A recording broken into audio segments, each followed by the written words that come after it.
Hi, welcome back guys. This is your Sensei, back with another fanfiction. This is the first part of What If Naruto Perfected the Sage Mode?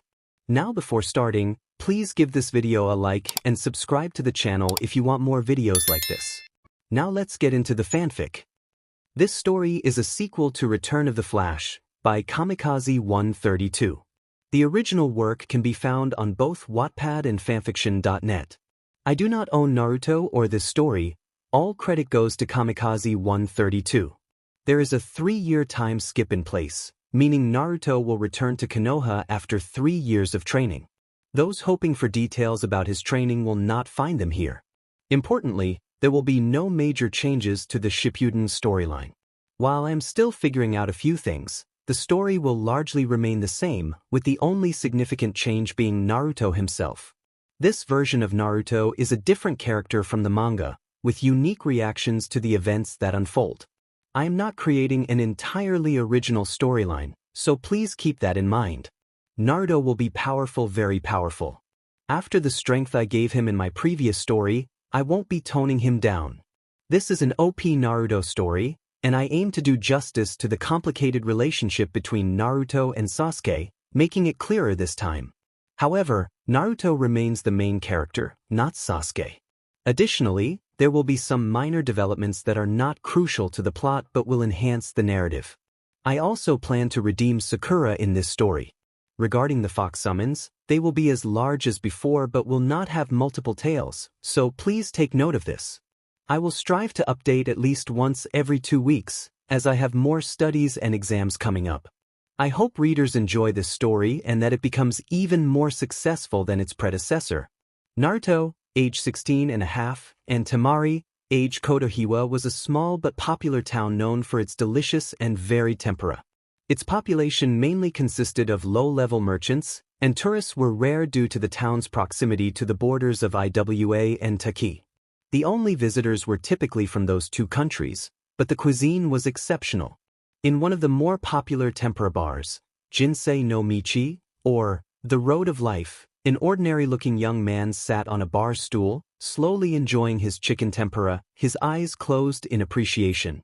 The bar was nearly empty as patrons left for home at 8 in the evening. The young man remarked to himself that the locals had not exaggerated about the tempura in this town, smiling slightly at his plate. He looked up at the bartender and inquired if they had a secret recipe. The bartender chuckled, jotting something down on a notepad, likely the day's earnings, and replied that every restaurant had its secret, contributing to their popularity. The young man nodded in agreement, taking another bite. He expressed a wistful thought about purchasing the chef's, feeling a tinge of sadness as his plate neared emptiness. Suddenly, a voice echoed in his ear, hinting that someone was approaching. However, his expression remained neutral as he twirled his chopsticks with dexterity, casually commenting to himself about the lights possibly still burning after 9.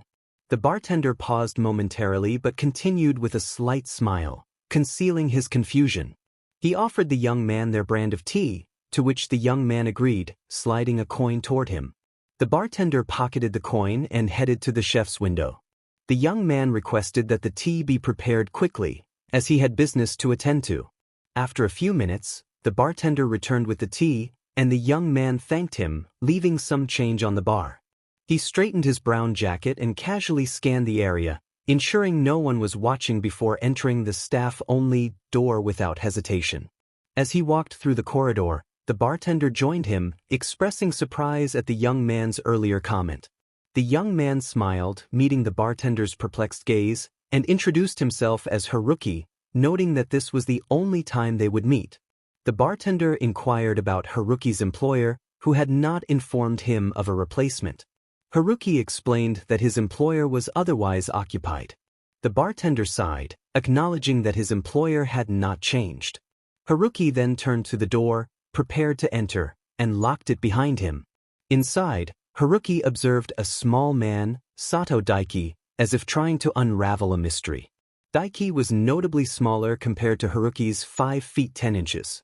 As Haruki observed the man before him, he realized there was nothing remarkable about him, except for how easily he blended into the background. Perhaps that was why he was part of the ring. Haruki decided to get straight to the point, his expression serious.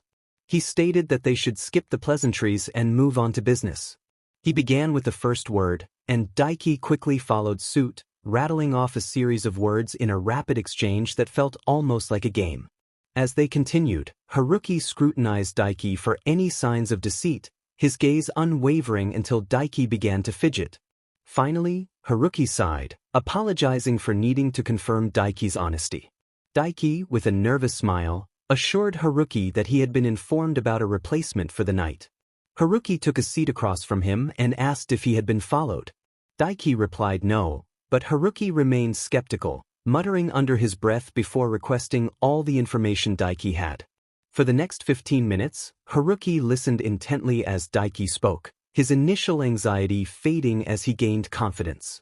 By the end of their conversation, Haruki leaned back in his chair, deep in thought, questioning the certainty of the information he had received. Daiki nodded, claiming he was 90% sure about everything, including that there were 4 of them in town. Haruki abruptly stood, feeling satisfied with the information. He instructed Daiki to leave, and Daiki hurriedly complied, nearly toppling his chair in his haste. Haruki exited the office and made his way to the back exit of the bar, stepping out onto the main street. He scanned the area, his eyes narrowing as they passed a particular alley, but he chose to move on. Heading toward the edge of town that led to the forests, Haruki contemplated the implications of the information he had just received. On one hand, he was impressed by the boldness of the opposition. On the other, he was concerned about a potential security breach. The thought of their network being monitored weighed heavily on his mind. Before entering the forest, he paused, feeling a wave of disappointment wash over him. He wondered if he even stood a chance against the challenges ahead. Suddenly, he heard the sound of someone landing behind him. He turned to find 4 individuals in traveling cloaks, weapons subtly concealed beneath their garments, one of them holding a sword. The leader of the group sneered at Haruki, accusing him of thinking he could escape the consequences of his actions in Rice Country. Haruki remained calm on the surface, though he admired their persistence. The leader's bravado faltered when Haruki interrupted him, asking how they had found him. The leader regained his composure, threatening Haruki with retribution on behalf of Kaito, their boss. Haruki nodded to himself, confirming his suspicions about Kaito's involvement. The leader's group surrounded him, and as the leader cracked his knuckles, Haruki felt amusement at their attempts to intimidate him. He expressed his doubt that they could succeed. Before the leader could react, Haruki struck swiftly, knocking him out with a single blow. The remaining 3 sprang into action, but one of them made the mistake of grabbing Haruki's jacket. Haruki easily slipped out of the jacket, delivering a powerful kick to the chest of the second attacker, sending him crashing into a streetlight. With a quick spin, Haruki freed himself from the jacket and used it to ensnare another attacker, sending him sprawling to the ground with a sharp tug. The last assailant, wielding a sword, swung wildly at Haruki, who deftly dodged beneath the attack. Using the jacket, he ensnared the man's leg, sending him tumbling to the ground. With all 4 opponents incapacitated, Haruki dusted himself off and draped his jacket over his shoulder as he continued into the woods. He removed the radio from his ear and walked briskly toward the small camp he had set up with his companions. Upon arrival, he greeted the red-haired companion sitting by the campfire, enjoying some roasted meat. Haruki expressed his confusion about why the group had come all the way to confront him. The redhead grinned, acknowledging that Haruki had made quite an impression in Rice. He noted that he could sense the leader's intent for revenge. Haruki, feeling slightly insulted by the small number of attackers, reflected on Kaito's lack of learning from their last encounter. He questioned why Kaito remained in the network, considering he was more trouble than he was worth. His companion reminded him that Kaito's influence was still significant. Haruki sighed, declaring that the mission was accomplished. He then reached beneath his shirt to remove a piece of paper stuck to his chest. As he pulled it off, smoke enveloped him, and when it cleared, Haruto grinned at him, asking if he felt better. Haruki replied that he certainly did. The seal was effective for maintaining his transformation, but after a while, it felt like he was wrapped in a heavy blanket. Naruto shook his head as he burned the seal tag with a small flame, glancing at his red-haired cousin, who wore a smirk. Haruto asked how many admirers had approached him this time. Naruto sighed and leaned back on his hand, admitting there were 3. Haruto chuckled, adopting a mockingly sympathetic tone. He expressed his empathy for Naruto's plight, noting that being as handsome as they were could sometimes feel like a curse. He then broke into laughter, enjoying the discomfort Naruto felt around women, but found even more amusement in watching Jiraiya's reaction to it. Naruto couldn't believe that Jiraiya considered this an A-rank mission. It felt like a scene from a cliché detective movie, and he wondered where the pervert was. Haruto informed him that Jiraiya was still at the Bjartl, and Naruto questioned if Jiraiya had not realized he wouldn't be finding any companionship anytime soon. Haruto remarked that given Jiraiya's tendencies, he probably hadn't. After a brief silence, during which they both watched the flickering flames, Haruto suggested a humorous idea about sending water clones disguised as women to Jiraiya. Naruto quickly interrupted, warning his cousin to keep quiet. After chatting for a while longer, Naruto decided it was time to inform Tsunade about the completion of his mission. He opened a large storage scroll, pressed his palm against a specific seal, and channeled his chakra into it. In a small puff of smoke, one of his inventions, which he called the pad, emerged. He found it curious that while the ninja world had radio communications for missions, they had not developed anything as convenient for long-distance communication. They still relied on eagles for that, which he had stopped using long ago, thanks to his shadow clones and Hiration. This was his second long-term Fuinjutsu project, the first being Hiration. It had taken him 4 months of research with his shadow clones to develop the seal, especially since he had no reference material like he did for Hiration and had to create the seal from scratch. He utilized his shadow clones to gather all the necessary materials. If he forgot something at home, he would simply send a shadow clone to retrieve it. Naruto had initially thought of a scroll that could connect to another scroll across the nations, but Jiraiya pointed out the inefficiency of connecting only one scroll. Thus, Naruto set out to create a seal that would connect any scroll featuring the communication seal he had designed. Jiraiya had been helpful in identifying flaws, such as the lack of security in the first draft. Anyone could open a scroll and write in it, including enemies, so Naruto devised a basic yet clever security system. Integrating the system into his seal array without disrupting the space-time seals was challenging, but he managed it without Jiraiya's assistance. The scroll would feature a chakra lock, meaning it wouldn't open until the rightful owner provided their chakra. If there was any irregularity in the chakra, the seals would deactivate completely, requiring a security password to reactivate. Another flaw Jiraiya pointed out was that the recipient of a message wouldn't know who it was from, and they both agreed that introducing oneself every time was tedious. Looking back, creating the pad had been the most frustrating project he had undertaken. There was only so much he could fit into the pad before the seal array collapsed. The identity matrix was the final addition, giving the scroll an identity in the form of the user's name. This way, whenever he sent a message to Tsunade, he wouldn't need to introduce himself, as his name would automatically appear on her scroll. To contact her, all he needed to do was write her name on the scroll, and they would be connected. He was proud of this invention, confident that his father, a fellow seal master, would be proud too. Initially called the Com Scroll, it was a field success, handy, easy to use, secure, and uninteresting enough that no one would want to steal it, considering it looked like an ordinary scroll. While Tsunade was pleased with his invention, she pointed out a practical flaw. Being a paper scroll, it required a flat surface to write on. Although they could manage writing while holding the scroll, Naruto recognized there was room for improvement. Over the next 3 weeks, he worked on replacing the scroll with something better. The pad, at first glance, was a cylindrical, metallic black stick about 3/4 the length of his forearm.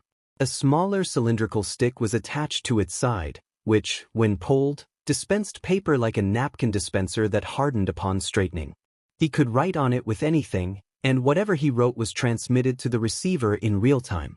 Haruto, watching the pad with curiosity and amazement, remarked that he had never heard how Naruto came up with it, noting that even the clan had never developed anything like it. Naruto smirked, promising to share his notes sometime. He capped his ink pen and pocketed it, watching as the ink disappeared from his scroll. He snapped and rolled the paper back inside and returned the pad to his scroll. Turning to his cousin, Naruto smiled and asked when Jiraiya was expected to return. Haruto, a distant cousin from the Uzumaki clan, recalled that during the second year of his training, Naruto had questioned Jiraiya about the existence of any survivors from the Uzumaki clan. Haruto confirmed that remnants did exist. Some of the Uzumaki managed to escape before their village was destroyed, and they might be spread across the nations. This was what Naruto had been told. He had longed to meet someone from his mother's clan, one of the strongest clans alongside the Uchiha and the Senju. It was only at the end of his second year of training that he and Jiraiya found one by pure chance. Haruto was Naruto's distant cousin, whose mother had escaped the destruction of Uzushiogakure no Sato. Instead of coming to Konoha like Naruto's mother, she had traveled to the land of hot water, where she kept a low profile to avoid attracting the attention of Hunter Nin. Jiraiya and Naruto discovered Haruto while on an A-rank mission in the land of hot water. A missing ninja was unknowingly targeting Jiraiya's spies for money, and they were there to deal with that situation. However, they walked right into an ambush. Against Naruto and Jiraiya, an ambush was nearly useless. Just as they were about to turn the tables, all the ninjas in the clearing, even the hidden ones, were suddenly ensnared by blood-red chains that emerged from nowhere. Naruto recognized them immediately from his mother's journals. These were the Uzumaki chakra chains. Jiraiya and Naruto stood tense, even as the shinobi that had ambushed them fell one by one. Naruto sensed their savior nearby. Jiraiya chuckled, realizing the significance of their encounter. Naruto smirked, feeling fortunate. The chains hovered around them, their pointed tips poised to attack at any moment. Naruto guessed they were dealing with an adult Uzumaki wielding special chakra, as this was the mastered version of the adamantine chains, the same ones his mother possessed. Naruto called out, hoping to connect with his fellow Uzumaki, stating that they would not attack. He introduced himself as Uzumaki Naruto. The chains lingered in the air, momentarily freezing before retracting sharply, as if drawn back into a void. Naruto and Jiraiya turned towards the sound of hurried footsteps approaching. Naruto's heart raced as a mop of spiky red hair came into view. A teenager emerged from the forest, his face filled with hope. He was of similar age to Naruto, and despite wearing civilian clothes, the muscles in his arms indicated he was fit. He was slightly shorter than Naruto, with an angular face and purple eyes. His long hair reached down to his upper back, with two spiky tails hanging over his shoulders. Naruto was taken aback when the teenager lunged forward, grabbing his shoulders and shaking him in excitement. The teenager exclaimed his disbelief at meeting another Uzumaki.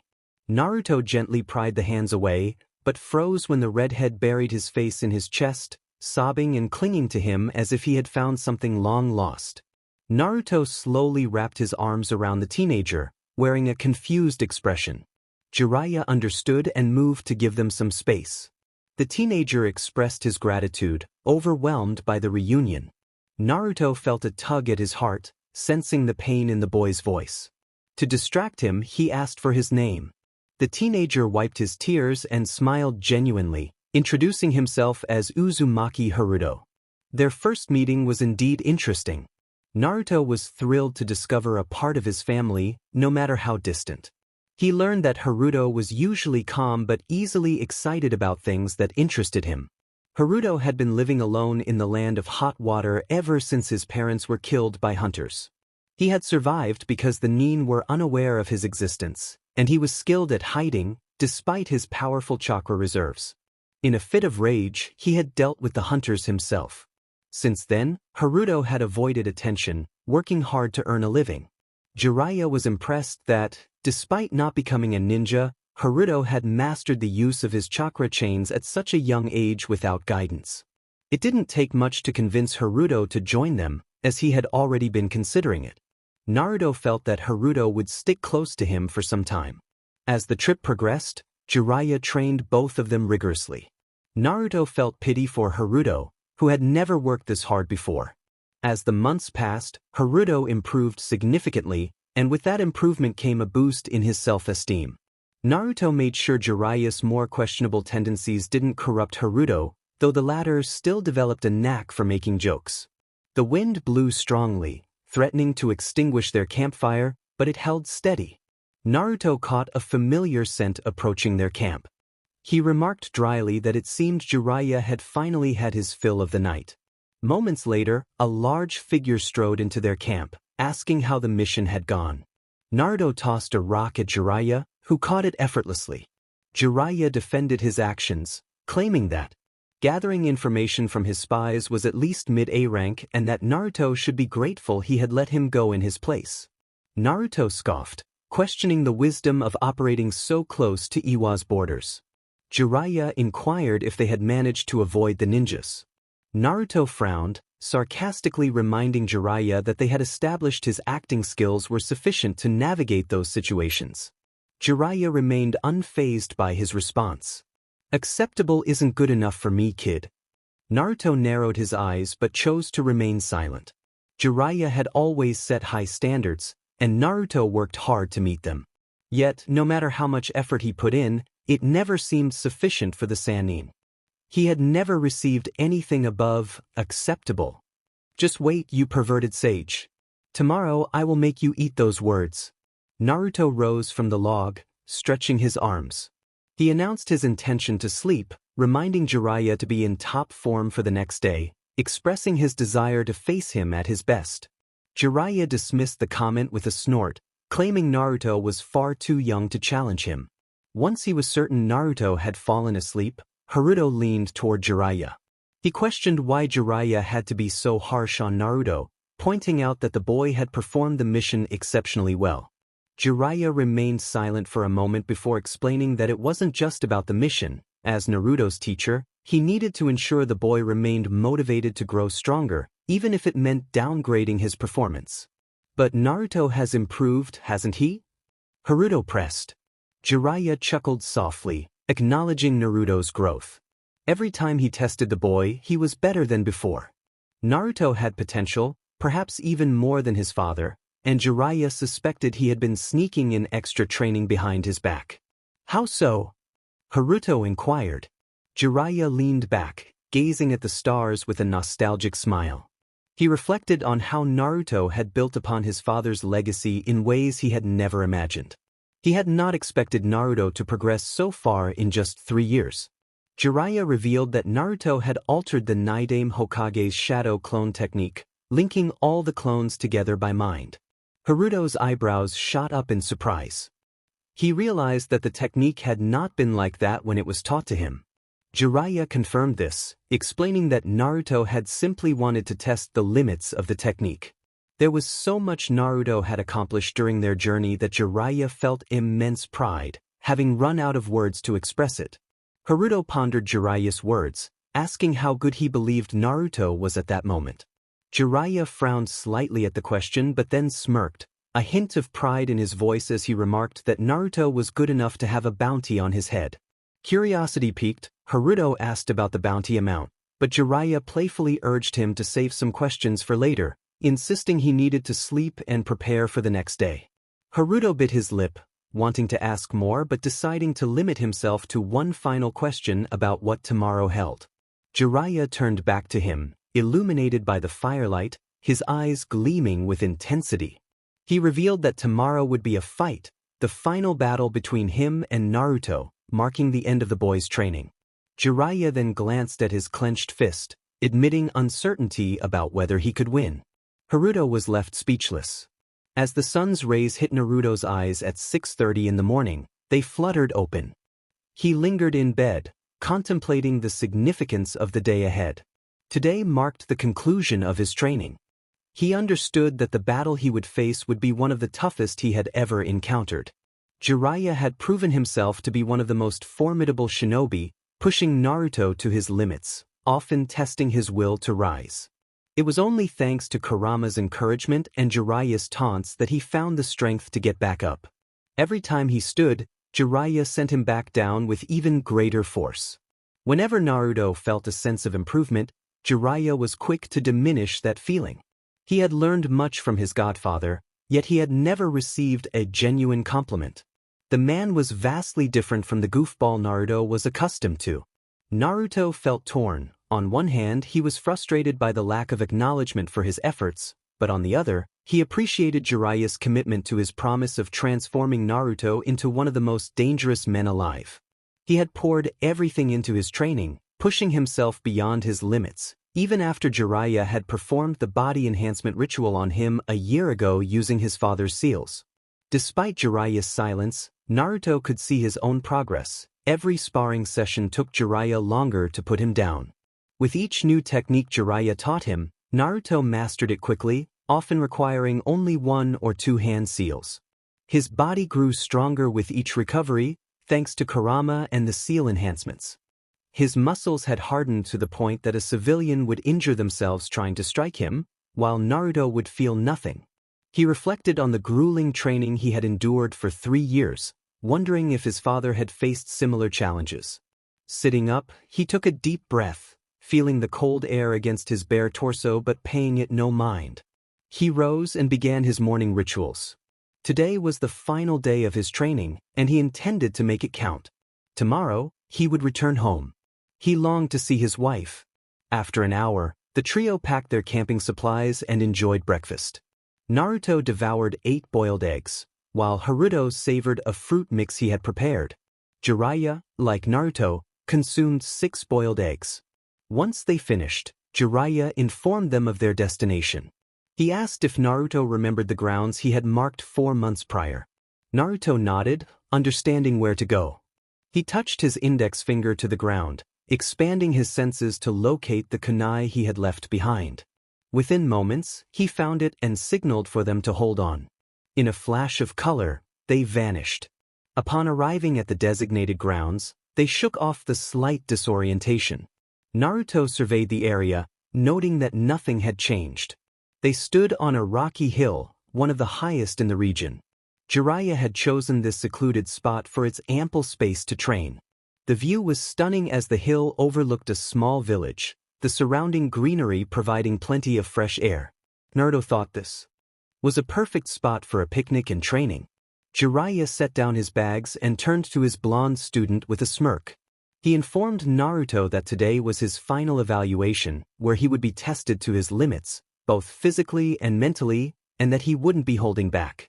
Naruto felt his heart race at his teacher's words.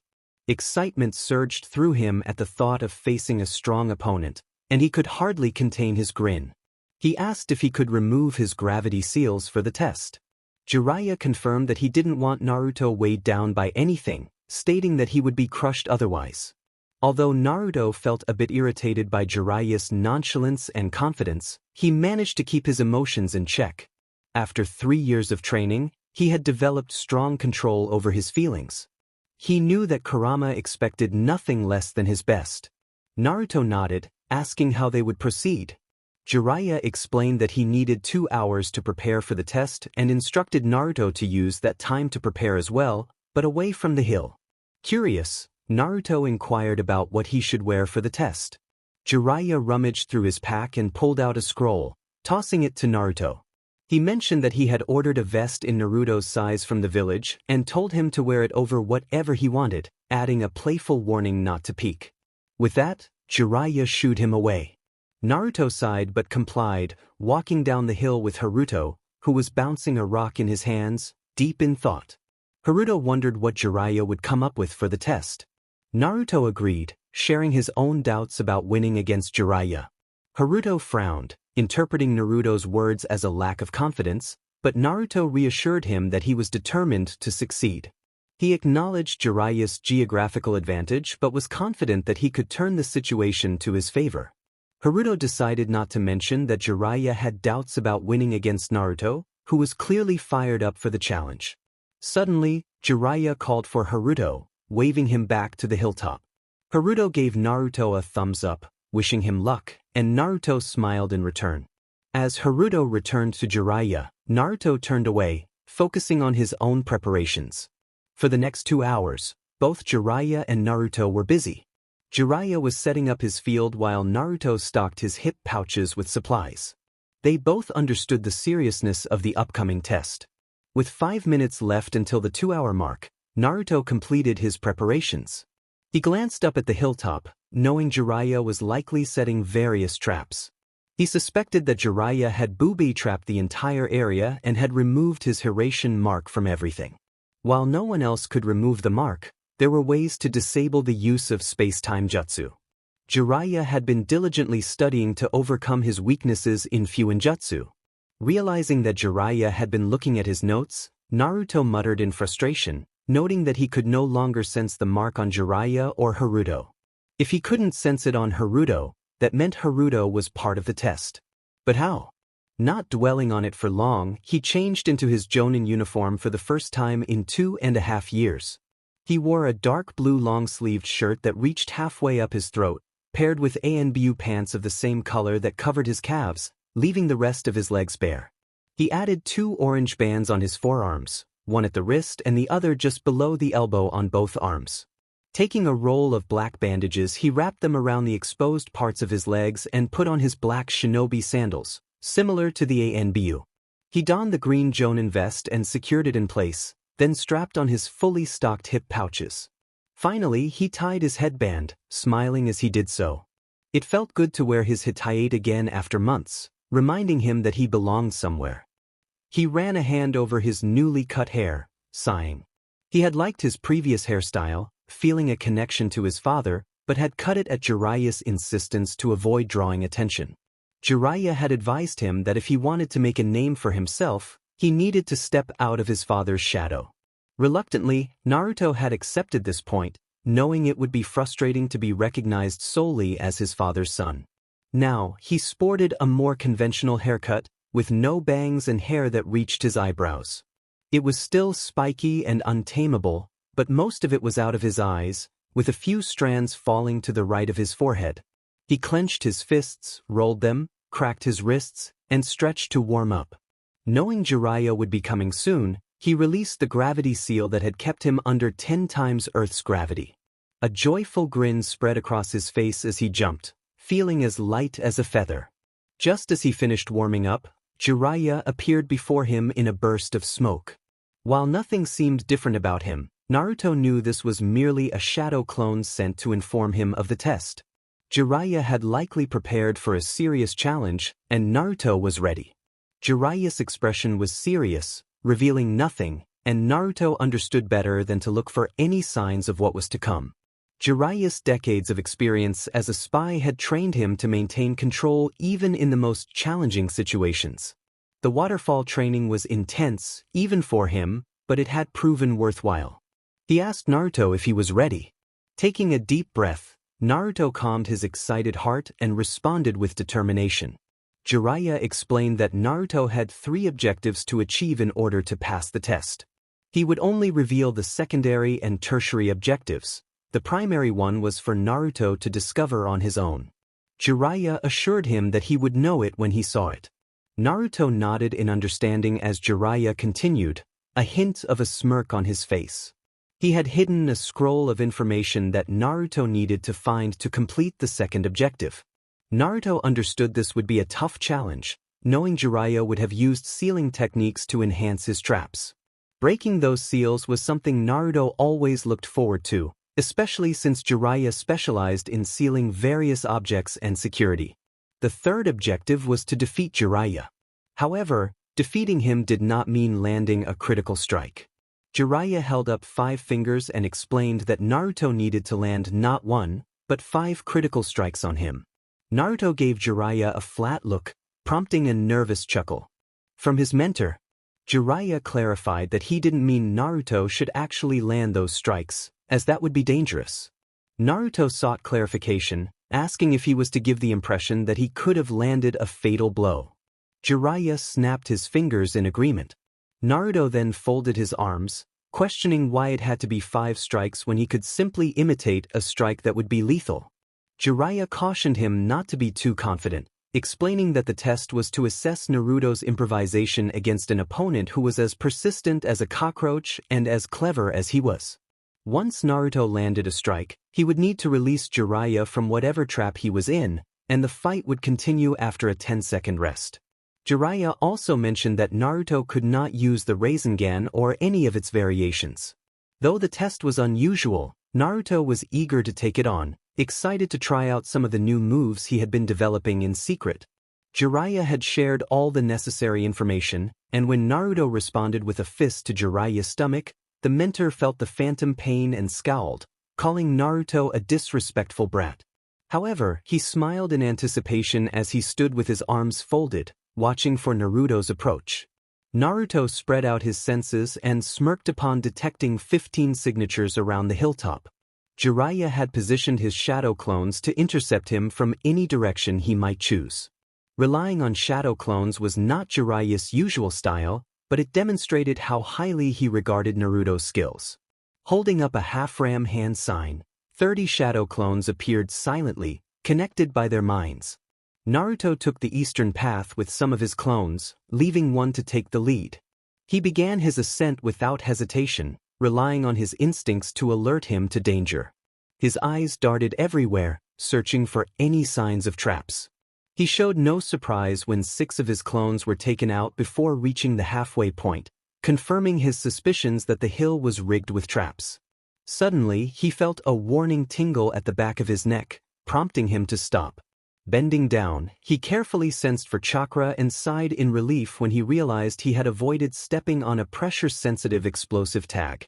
He muttered to himself that Jiraiya could afford to cause a landslide on any side except the one facing the village. This realization sparked an epiphany, and he chuckled, acknowledging Jiraiya's cleverness. Since the south side faced the village, the strongest traps would be concentrated elsewhere.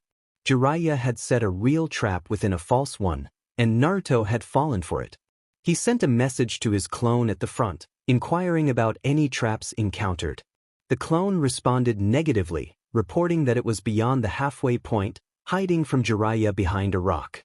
Naruto pondered how many mines Jiraiya had placed around the hill.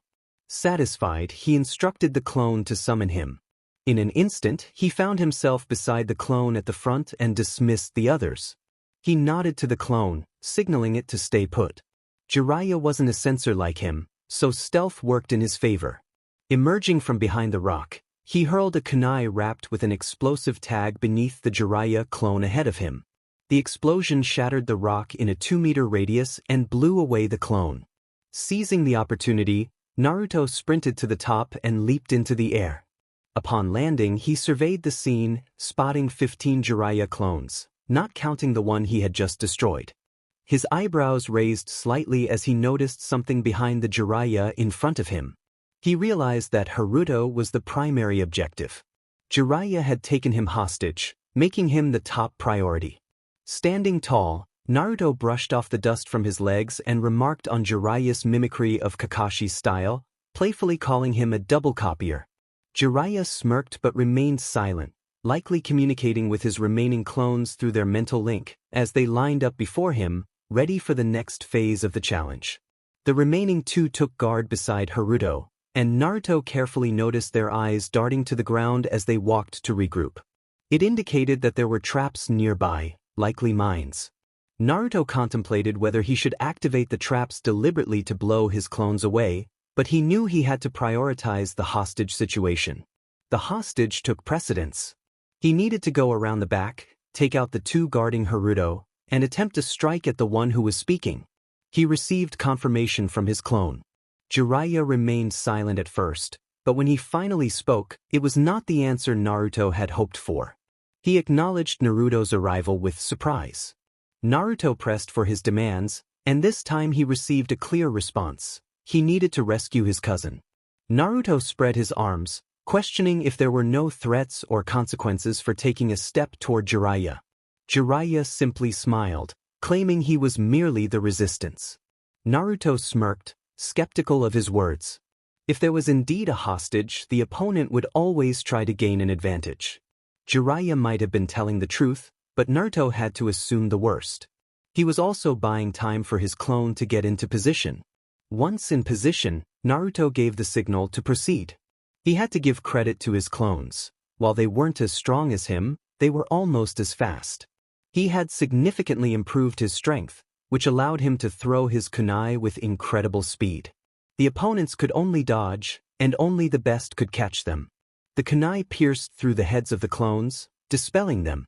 Jiraiya's reaction was impressive, He turned and threw a kunai at one of the clones, catching the one aimed at him just inches from his eye. Although Jiraiya's kunai was slower, it managed to hit the clone in the chest, dispelling it. Naruto was faster than Jiraiya, reacting the instant Jiraiya turned his back. 12 clones appeared, lunging for the remaining clones while Naruto targeted the apparent original. With a kunai in hand, he aimed for a superficial cut to the neck, marking his first critical strike. However, Jiraiya was a seasoned veteran and Naruto's teacher for 3 years.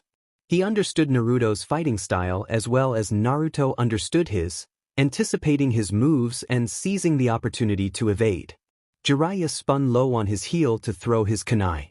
Naruto's kunai grazed Jiraiya's hair, narrowly missing him. Jiraiya smirked, proud of how fast his student had become. If it were anyone else, this tactic would have worked, but Jiraiya's familiarity with Naruto's style allowed him to dodge. Naruto had surpassed him in speed, just as his father had at the same age. He flipped in the air, landing on his feet with his back to Naruto. He glanced around the field, assessing the status of his clones. 3 clones had successfully dispelled their Jiraiyas and were assisting the others. Any clone that had dealt with their Jiraiya was ordered to free Naruto. One of the clones immediately obeyed, leaving its partner behind. The distracted clone was quickly taken out by Jiraiya, who then moved to assist the others, attacking a clone from behind while it was still engaged in battle. The clone fought back, catching an elbow aimed at its jaw and retaliating with a knee to the chest, dispelling the attacker. Meanwhile, Naruto was engaged in a taijutsu bout with Jiraiya, who attempted to move back toward Naruto. Naruto avoided a slash at his thigh and delivered a powerful 2-punch combo to Jiraiya's face, mindful to hold back his enhanced strength, stunning him momentarily. Seizing the opportunity, Naruto jumped and landed a spinning hook kick to Jiraiya's head. Continuing his momentum, he swept Jiraiya's legs from beneath him. Jiraiya fell but recovered quickly. However, the job was done. Naruto's clone had secured Naruto and transported him to a previously marked location. With the primary objective complete, Naruto's clone informed him that the secondary objective was right where Naruto had been. Naruto grinned momentarily before refocusing. A Hiraishin kunai slipped into his hand, and he began to fight earnestly. He used his right arm to block and his left to attack, a strategy designed to maneuver Jiraiya into a position that couldn't be blocked. Jiraiya was skilled enough to navigate around it, but Naruto improvised, loosening his grip on the kunai. Jiraiya seized the opportunity and knocked it from Naruto's hand as he aimed for a face slash, sending the kunai spinning through the air. Without hesitation, Naruto avoided a swipe aimed at his legs and launched a jump punch at Jiraiya, who had left his side open to deliver a slash to Naruto's ribs. This was not a superficial strike. It was a real one that could injure. Yet, Jiraiya had not anticipated Naruto's setup. His kunai missed as Naruto flashed behind him. Naruto's right fist continued its path, this time striking the back of Jiraiya's head. He felt a surge of satisfaction when the punch connected, sending Jiraiya rolling across the ground. To ensure his advantage, Naruto threw a kunai tied with an explosive tag 3 feet from Jiraiya. The blast knocked the larger man back further. Collecting his kunai, Naruto flashed to the location marked by his clone. Jiraiya would need a few moments to recover from that blow. Naruto's eyes narrowed in slight anger as he recognized the encryption matrices on the sealing formula attached to a small box in front of him. He cursed as he took out his ink pen and sealing paper, frustrated that Jiraiya had stolen his notes. Naruto had been working on sealing encryption to enhance the security of messaging scrolls. He had developed his own brand of encryption, and what he saw now was different, but the familiar elements irked him. He knew his work when he saw it. He could crack this seal, but it would take time at least 3.5 minutes, considering each level of encryption was designed to work with the others. Care had to be taken to confuse and break the system. Otherwise, the system would lock in on itself or worse, self-destruct along with the message. Naruto began writing with swift, careful strokes. He planned to confuse the first 2 levels and sever the connection with the third, allowing him to break 2 of them simultaneously without worrying about the third. Just as he finished the first part of breaking the seal, he felt a chill run down his spine. Jiraiya was approaching him. Naruto slammed his hands into the tiger seal, activating the tags he had placed around the hill in a square formation. Jiraiya, moving toward Naruto, threw several kunai ahead of him in an attempt to disrupt Naruto's progress, but he was suddenly slammed down to the ground with great force. The kunai fell from their trajectory, landing with a thud. Naruto smirked, imagining Jiraiya's face meeting the earth. He had ensured that the gravity would be 15 times that of Earth, more than even his seals. The only reason he wasn't feeling the effects was due to the counter seal he had placed on himself. Turning back, he refocused on breaking the seal on the box. Jiraiya grunted in discomfort as he struggled to move any part of his body. The immense gravity felt like it was crushing him. If he had trained with gravity seals, it might have been different, but his body wasn't accustomed to such pressure. He could barely move, only managing to reinforce himself with chakra to avoid being overwhelmed. He had to give Naruto credit. Placing a barrier around an entire hill was no small feat, and the chakra cost for activating such a large area was high. However, his pupil had more than enough chakra, his reserves having grown significantly over the past 3 years due to intense training with Kyuubi and himself. Naruto played to his strengths. He finished designing the counter seal for the 3rd level. After placing the seals for the first 2 on the box, he activated them and then placed the one for the 3rd level on top. The seals glowed as the levels were decrypted, and within seconds, the lock on the box opened. Naruto quickly retrieved the scroll inside, smirking in victory. 2nd objective complete. Standing up and turning toward Jiraiya, he flash-stepped to him. Bending down, he made a small cut on the man's jugular, just enough to draw a little blood. He taunted Jiraiya and jumped back, deactivating the gravity barrier. Jiraiya sighed in relief as the weight lifted. He sprang to his feet, grabbing Naruto's wrist as the blonde attempted to land a palm strike. He dryly reminded Naruto that the 10 seconds weren't over yet. Naruto grinned, acknowledging the truth of Jiraiya's words. In an instant, they found themselves in the middle of a forest, far from the hill. Jiraiya tried to kick Naruto away, but the latter had already released him and jumped back, laughing slightly. Guess where they were? Naruto smirked and replied that they were around. With that, he launched into a furious bout of taijutsu.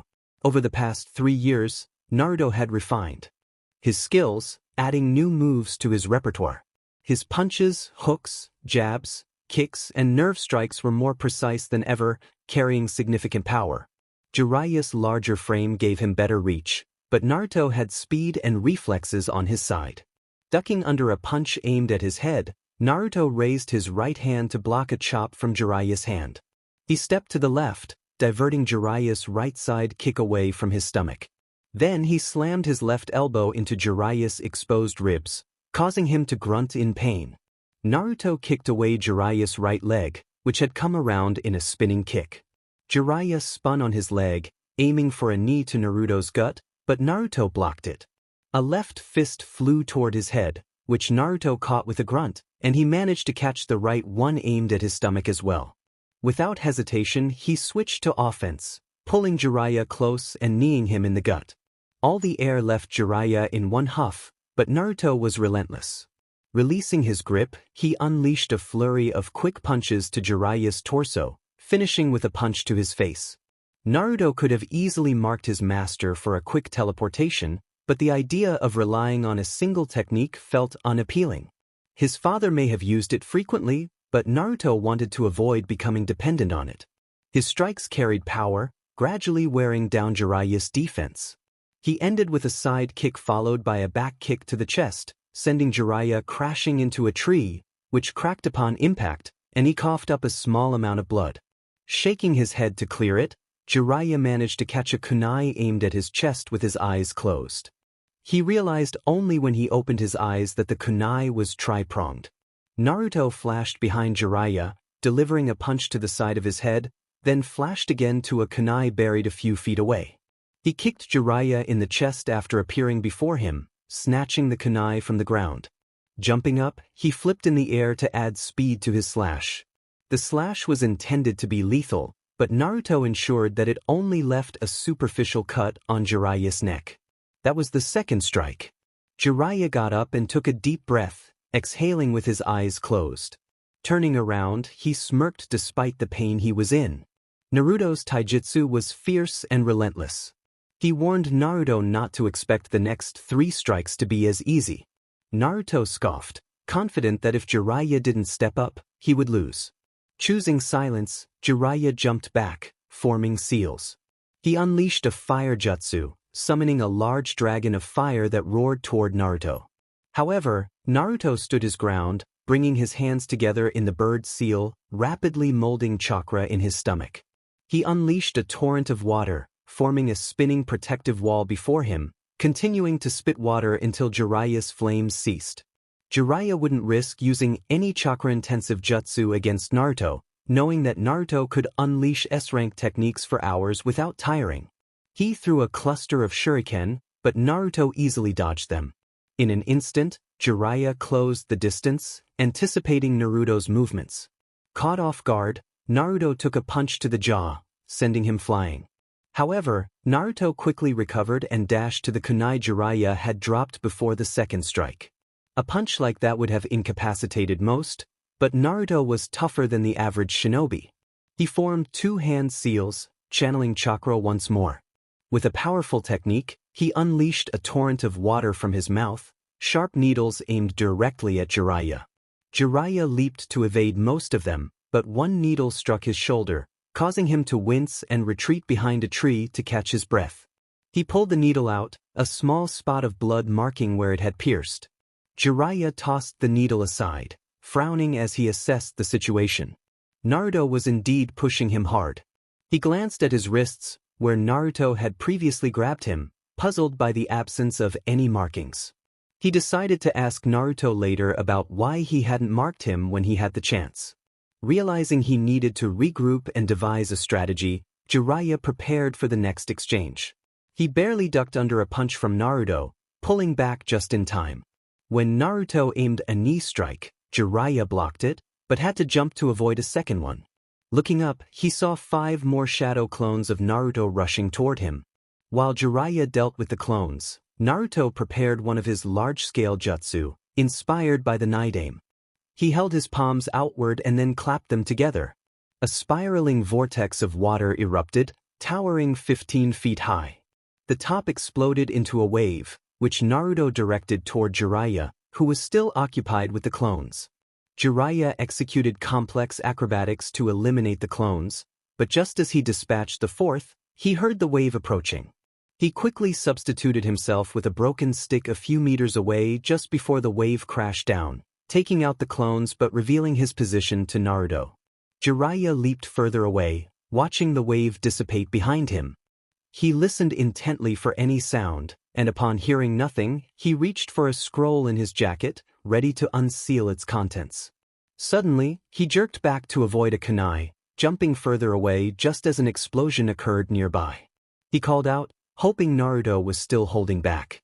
Naruto appeared before him, his expression serious, assuring Jiraiya that he was not. Jiraiya spread his arms, noting that Naruto had just expended a significant amount of chakra on the water technique. Naruto smirked, claiming that what was huge for Jiraiya was merely drops for him. He then taunted Jiraiya about his age and condition, suggesting that the older man was slowing down. Jiraiya scoffed, insisting that ignoring pain was no challenge for him. Yet, both knew the truth. Naruto had been steadily wearing him down, and it was only a matter of time before Jiraiya would be forced to concede. This was a battle of attrition, and Naruto was determined not to lose. As an Uzumaki, giving up was not in his nature. Naruto reached into one of his hip pouches, pulling out something that caused shock to wash over Jiraiya's face. He held the latest draft of Ika Ika, a manuscript that was not meant to be seen by anyone, especially not Naruto. The stakes were high, and Jiraiya couldn't afford to lose it. In a mock thoughtful tone, Naruto mused about what Tsunade's reaction would be if he handed it over to her. Jiraiya lunged for the book, but Naruto was quicker, and they took to the trees. Jiraiya chased after him, desperately trying to catch up while Naruto occasionally tossed explosive tags in his direction. As Jiraiya grappled with the situation, he realized Naruto had been studying his notes just as he had studied Naruto's. He was determined not to let 2 years of research slip away due to Naruto's antics. Creating a shadow clone, Jiraiya sent it forward with a burst of speed, aiming to tackle Naruto midair. As expected, Naruto jumped, allowing the clone to pass beneath him. Jiraiya seized the opportunity, channeling chakra to his feet and lunging at Naruto while he was airborne. Naruto let out a surprised shout as Jiraiya tackled him. The book slipped from Naruto's grasp, and Jiraiya used him as a springboard to dive after it, aiming to catch it before it fell into a puddle. Time seemed to slow for Naruto as he activated his danger sense, heightening his perception. Jiraiya's hand reached out for the notebook just as it was about to land. In a swift motion, Naruto pulled a card with a seal from his pouch, aiming it at Jiraiya's feet. Jiraiya caught the book and prepared to land on his feet, unaware of the card slipping under his right foot just as he touched down. The seal activated due to the pressure-sensitive component within it, sending a visible current of electricity coursing over Jiraiya's body, momentarily incapacitating him. The tag was designed to paralyze an opponent for just 5 seconds, allowing others to take advantage of the situation. As the tag depleted its chakra, Jiraiya stumbled forward, his muscles twitching as confusion spread through his nervous system. Naruto landed on a tree branch and pushed off, swiftly approaching Jiraiya to deliver another strike to his neck, marking his third hit. Naruto observed his teacher and mused that it felt almost too easy. Jiraiya growled as he regained control of his limbs, realizing that Naruto was taunting him. 3 strikes had landed, and Naruto had yet to sustain any damage. Jiraiya felt a mix of pride and frustration at his student's skill. With a backflip, Jiraiya assumed a fighting stance and warned Naruto that he was going on the offensive this time. Naruto chuckled, having anticipated this moment for quite some time. Jiraiya cut his thumb and slammed his hand onto the ground, invoking his summoning technique. A massive explosion of smoke erupted, revealing a gigantic red toad, larger than the trees, adorned in a blue sleeveless jacket with a tanto strapped to its belt and a smoking pipe in its mouth. This was clearly a formidable summon. Naruto narrowed his eyes as the toad began to speak, its voice booming through the forest. The toad, clearly annoyed, shouted for Jiraiya, causing birds and animals to flee in fright. Naruto hesitated, contemplating whether to summon any foxes, deciding instead to engage Jiraiya before the toad noticed him. He quickly maneuvered around to the back of the toad. Meanwhile, Jiraiya attempted to calm the irate toad. He explained that he had summoned it to fight his student. This only served to further irritate Gamabunta, the toad boss, who questioned why he should fight Naruto. Jiraiya insisted it was part of Naruto's final test, but Gamabunta was not convinced, demanding to know who was running up his back. Jiraiya turned in surprise to see Naruto approaching him. Cursing, he urged the toad to move, warning it that Naruto was coming to attack. For once, Gamabunta's massive ego worked in Jiraiya's favor, as the toad lost its composure and began shaking like an angry bull. Naruto was caught off guard when he suddenly found himself tumbling off the toad's back. Quickly, he reached for a kunai, realizing he might have no choice but to summon one of the foxes. He cut his thumb and slammed it onto the ground, invoking his own summoning technique. Another explosion of smoke rivaled that of the toad, and when it cleared, Naruto stood atop a dark blue fox wearing a red haori, with a chikudo strapped to its back and a single bushy tail lazily swaying behind it. The fox's deep voice resonated as it greeted Naruto, who smiled in recognition. The fox, Takashi, noted that it had been a long time since Naruto had summoned him. Naruto explained that he had brought him out to face Gamabunta, to which Takashi responded with a chuckle, introducing himself as the boss of foxes. Gamabunta, unimpressed, drew his tanto with a hostile glare, ready for a confrontation. The two summons clashed, their weapons creating a loud clang that made Naruto wish he could cover his ears. However, he focused on his task, channeling chakra into his hands to build up heat. A small, compressed ball of fire formed in his right palm. Leaping to avoid burning Takashi, he directed his attack toward Jiraiya. A powerful beam of fire shot forth, catching Jiraiya off guard. He had never seen Naruto practice such a technique, which clearly required a significant amount of chakra. Reacting quickly, Jiraiya performed one of the few water techniques he knew, creating a stream of water that collided with the fire, neutralizing both attacks. Sweat trickled down his face as he realized the toll this was taking on his chakra reserves. As the fire dissipated, Naruto landed on Takashi's snout just as the giant fox delivered a punch to Gamabunta, sending the toad stumbling back. Gamabunta grunted, rubbing his nose and acknowledging the challenge. He requested fire from Jiraiya, but the sage explained that he needed to conserve chakra to summon his other allies. Normally, Jiraiya's refusal would have angered Gamabunta, but the mention of the sages was enough to temper his frustration. Jiraiya nodded, preparing to summon them when he was unexpectedly thrown off the toad's head. He barely managed to right himself midair, crashing through branches before landing awkwardly. Kipping up, he faced Naruto, who stood ready in a fighting stance. Jiraiya, incredulous, asked how Naruto had managed to kick him off. The distance Naruto had covered seemed impossible without a flash step, and Jiraiya hadn't seen any kunai for a teleportation technique. Naruto smirked and revealed that he had used the body flicker technique. Feeling somewhat foolish for asking, Jiraiya acknowledged the explanation. Naruto then launched his next attack, and Jiraiya found himself on the defensive. Naruto's strikes were relentless, employing a diverse array of punches and kicks, as well as elbows, knees, and even headbutts, showcasing his growth and determination in this intense battle. This made him a lot more unpredictable. Jiraiya took out a kunai and slashed, forcing Naruto back. Forming a shadow clone, the two of them teamed up against Jiraiya. Naruto managed to land a fist into Jiraiya's gut, winding him, while the shadow clone took advantage of the opening and front flipped behind Jiraiya, driving his feet into the base of Jiraiya's back. The older man let out a sharp cry of pain as he stumbled forward before hitting the ground. Jiraiya grit his teeth, pushing the pain aside. With great willpower he fought through it, knowing he needed to summon the sages. Technically, he would have passed Naruto right then. Not many had come this close to hurting him, but he was struggling against the blonde. However, he needed to see how Naruto would combat Sage Mode. He jumped aside from a fireball, putting some distance between them. Naruto smirked, still in his stance, and asked if Jiraiya was alright and if he needed a break. Jiraiya wanted to say yes, but he was determined not to give up. He twisted his back, wincing at the cracking sound it produced. It gave him some relief, but it was enough for now. He declared that they should finish the test, grinning as he fell into his own stance. His grin faltered at the maniacal grin that Naruto returned. Naruto slammed his hands into the snake seal, his legs wide in a horse stance. To Jiraiya's surprise, the ground began to shake. Whatever this earth jutsu was, it was going to reshape the landscape, of that Jiraiya was sure. Naruto grunted, admitting he hadn't mastered this nature release exactly, but it should work for now. To Jiraiya's shock, trees began uprooting from the ground.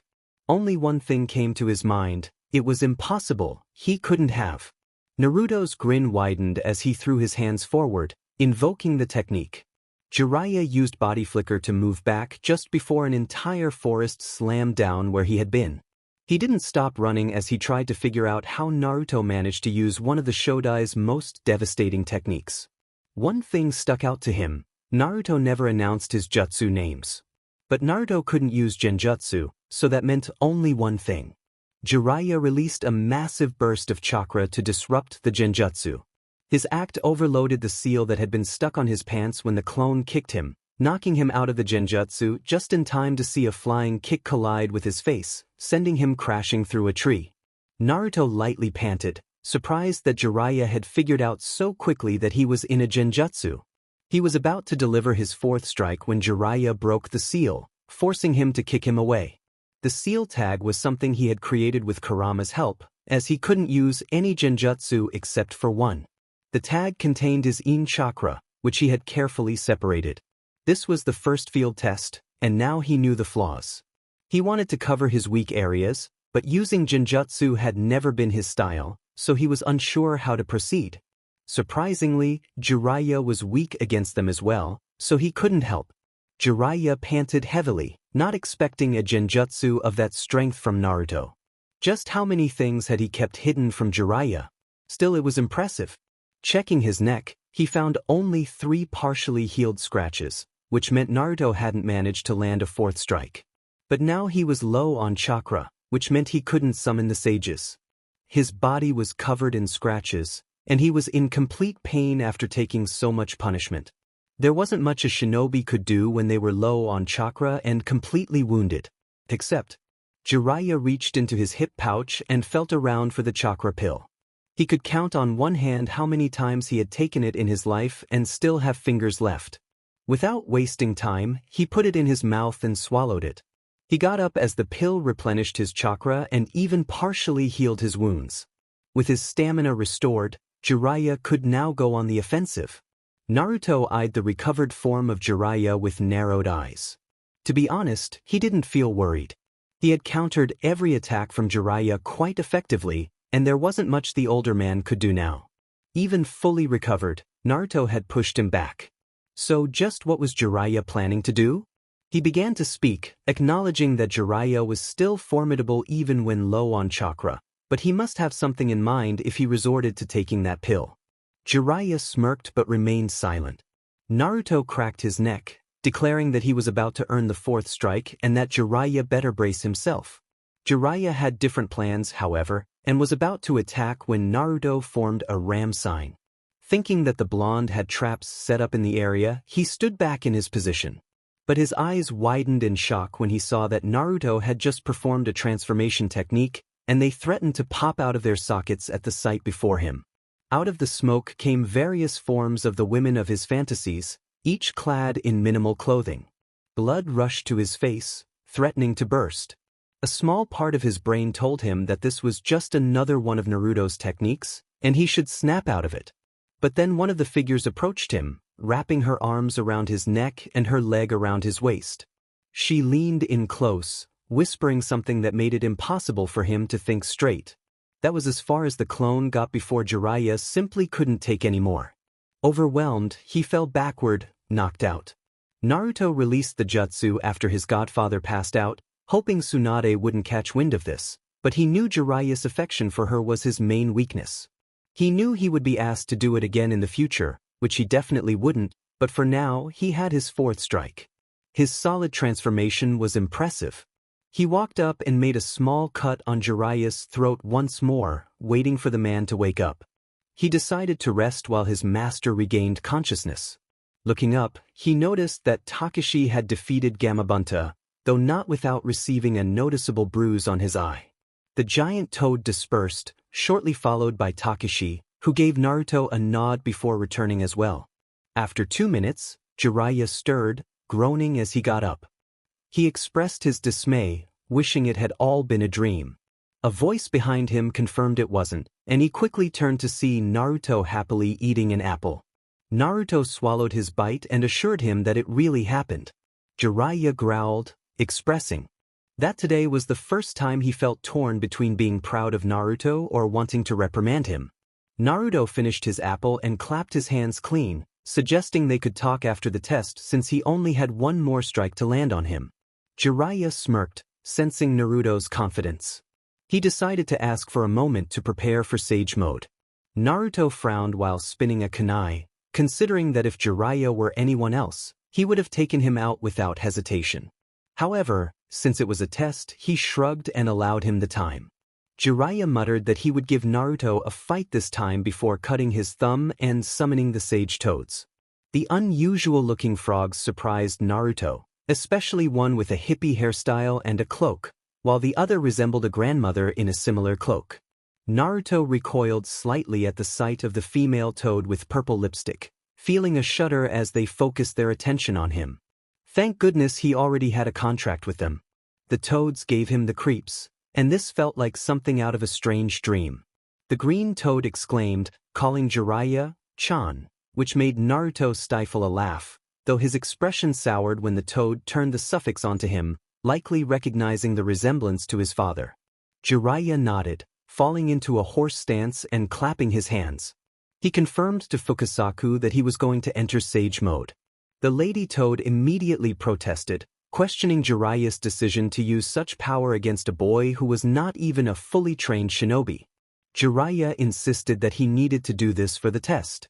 Naruto observed as the sages debated for a moment before reluctantly agreeing, but only if Jiraiya would hold back. Offended by this, Naruto remained silent as the sages jumped onto Jiraiya's shoulders, taking the same stance as him. Jiraiya cut both of his thumbs and drew lines beneath his eyes, and then all three of them became completely still. Naruto stayed in his stance, uncertain of what Jiraiya was preparing, having no knowledge of this sage mode. He reached out to Kurama, asking if he had any idea what was happening. Kurama confirmed he did but warned that Naruto would need his help to win this one. Naruto felt reassured by the growl but was still confused about what sage mode actually was. Kurama advised him to concentrate and keep his distance, sensing that Jiraiya was almost ready. Naruto frowned, unsure of how to respond. His body was enhanced through seals, but Kurama's warning about avoiding close combat made him wary. He blinked as he noticed Jiraiya's appearance change. His nose grew larger, and he developed features resembling those of the toads. Facial hair sprouted, and when Jiraiya opened his eyes, they mirrored those of a toad. Overall, he looked quite comical. Naruto sensed a strange energy emanating from Jiraiya, recognizing it as the same feeling he experienced when using his own chakra to enhance his sensing abilities. It was nature chakra. He wondered how strong this made Jiraiya. Curious, he asked if sage mode was supposed to look like that. Jiraiya grumbled in response, revealing his sharpened teeth, and explained that while it might not look conventional, it worked for him. He usually avoided using it because it scared women away. Naruto couldn't help but chuckle, teasing Jiraiya about his priorities. The toads laughed, but Jiraiya chose to attack. In an instant, he closed the distance between them, and Naruto found himself blocking a punch that sent him crashing through two trees before landing painfully on the ground. Despite his enhanced durability, the impact hurt, and his arms tingled. A grin spread across his face as excitement surged within him at the prospect of fighting such a strong opponent. Jiraiya might be physically superior at the moment, which meant he could unleash his full potential. He quickly regained his stance, ducking to avoid a kick aimed at his head. He retaliated with a straight kick, which Jiraiya blocked effortlessly, followed by a punch that was also easily deflected.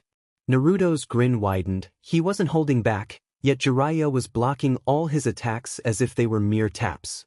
Normally, he would have to dodge Jiraiya's strikes, but now he realized that Jiraiya's strength and durability had likely increased along with his reflexes. Every hit reminded Naruto of practicing his moves against a sturdy tree pole during his second year.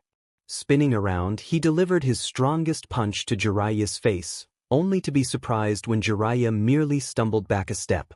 This punch, enhanced by chakra and his already impressive strength, should have been devastating. Despite the pain throbbing in his knuckles, he pressed on, aiming for Jiraiya's eyes. However, Jiraiya countered with his own punch aimed at Naruto's face. Naruto leaned away to evade the punch, but he couldn't escape the invisible strike to his jaw. The impact sent him spinning through the air before he managed to regain his balance. He smirked, gently rubbing the spot where he had been hit. A bruise was a rarity for him in recent months, and memories of those early training days with Jiraiya, when he would be bruised daily, flooded back. Now, he realized he could no longer engage Jiraiya using conventional methods. It seemed he might be in some trouble after all, he thought to himself. Jiraiya took the offensive, charging at Naruto with a fist drawn back. Not wanting to endure a stronger blow, Naruto quickly flash-stepped 50 meters away and hurled shuriken at him. He was less surprised when the shuriken simply bounced off Jiraiya. What was he, some kind of superhero? Naruto grumbled, preparing a jutsu. Air compressed in his hand, forming a ball similar to his fire technique. He knew he had to be cautious about his positioning if he wanted to inflict any damage on Jiraiya. He leaped into the air, narrowly avoiding Jiraiya, who adjusted his course to pursue him. They engaged in a game of tag, with Jiraiya chasing Naruto, who leaped through the trees to evade him. It seemed Jiraiya was closing the gap between their speeds. Compressing more air into the ball, Naruto ducked under an arm that could have caught him and spun in the air, throwing a kunai high above.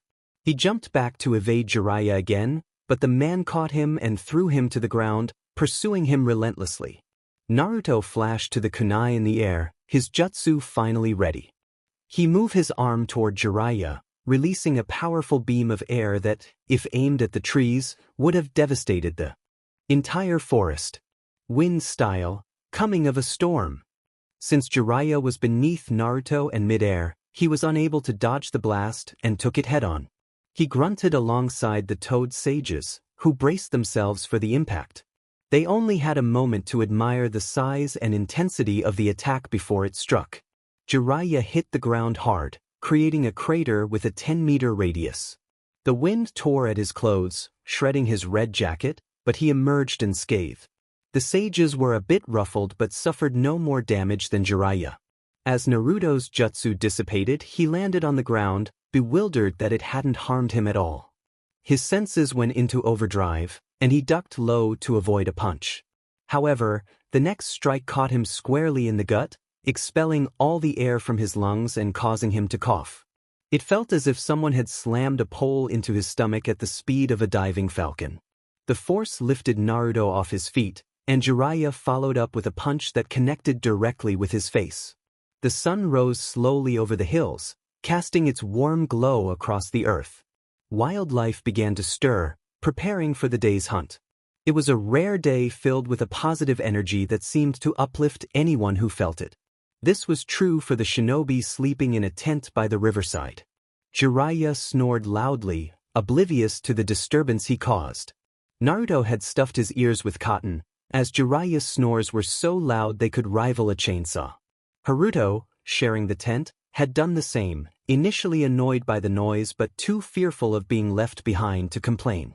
Naruto had noticed his cousin's discomfort and silently offered a solution, allowing both of them to sleep peacefully despite Jiraiya's presence. As the sun's rays hit the tent, Naruto's eyes crinkled in response to the light. He groaned and pulled the covers over his eyes, wishing for just a few more moments of sleep. He had been dreaming of being back with Temari, sharing a special moment together. Suddenly, he remembered the day ahead. Today was the day they would return home, and he would see Temari again. The thought filled him with excitement, and he sprang out of bed, eager to begin his morning routine. He knew Jiraiya would be up soon, and the man was not one to let anyone sleep once he was awake. In his excitement, Naruto was ready in just 15 minutes. As he tied his headband, he saw Jiraiya exiting the tent, with Haruto following closely behind. He greeted them cheerfully, knowing it would annoy Jiraiya even more. Jiraiya grumbled in response, still half asleep and struggling to adjust to the morning. Haruto, still rubbing the sleep from his eyes, expressed his disbelief at Naruto's energy so early in the day. Naruto adjusted his armbands and explained that they were going home today, which should excite everyone. Haruto smiled sleepily, feeling a sense of anticipation himself, as he would finally have a proper home close to his family. As Haruto walked toward the riverbank, Naruto reminded him of Jiraiya's location.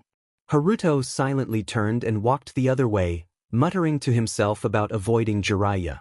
Naruto watched with amusement as his cousin moved on to complete his morning rituals.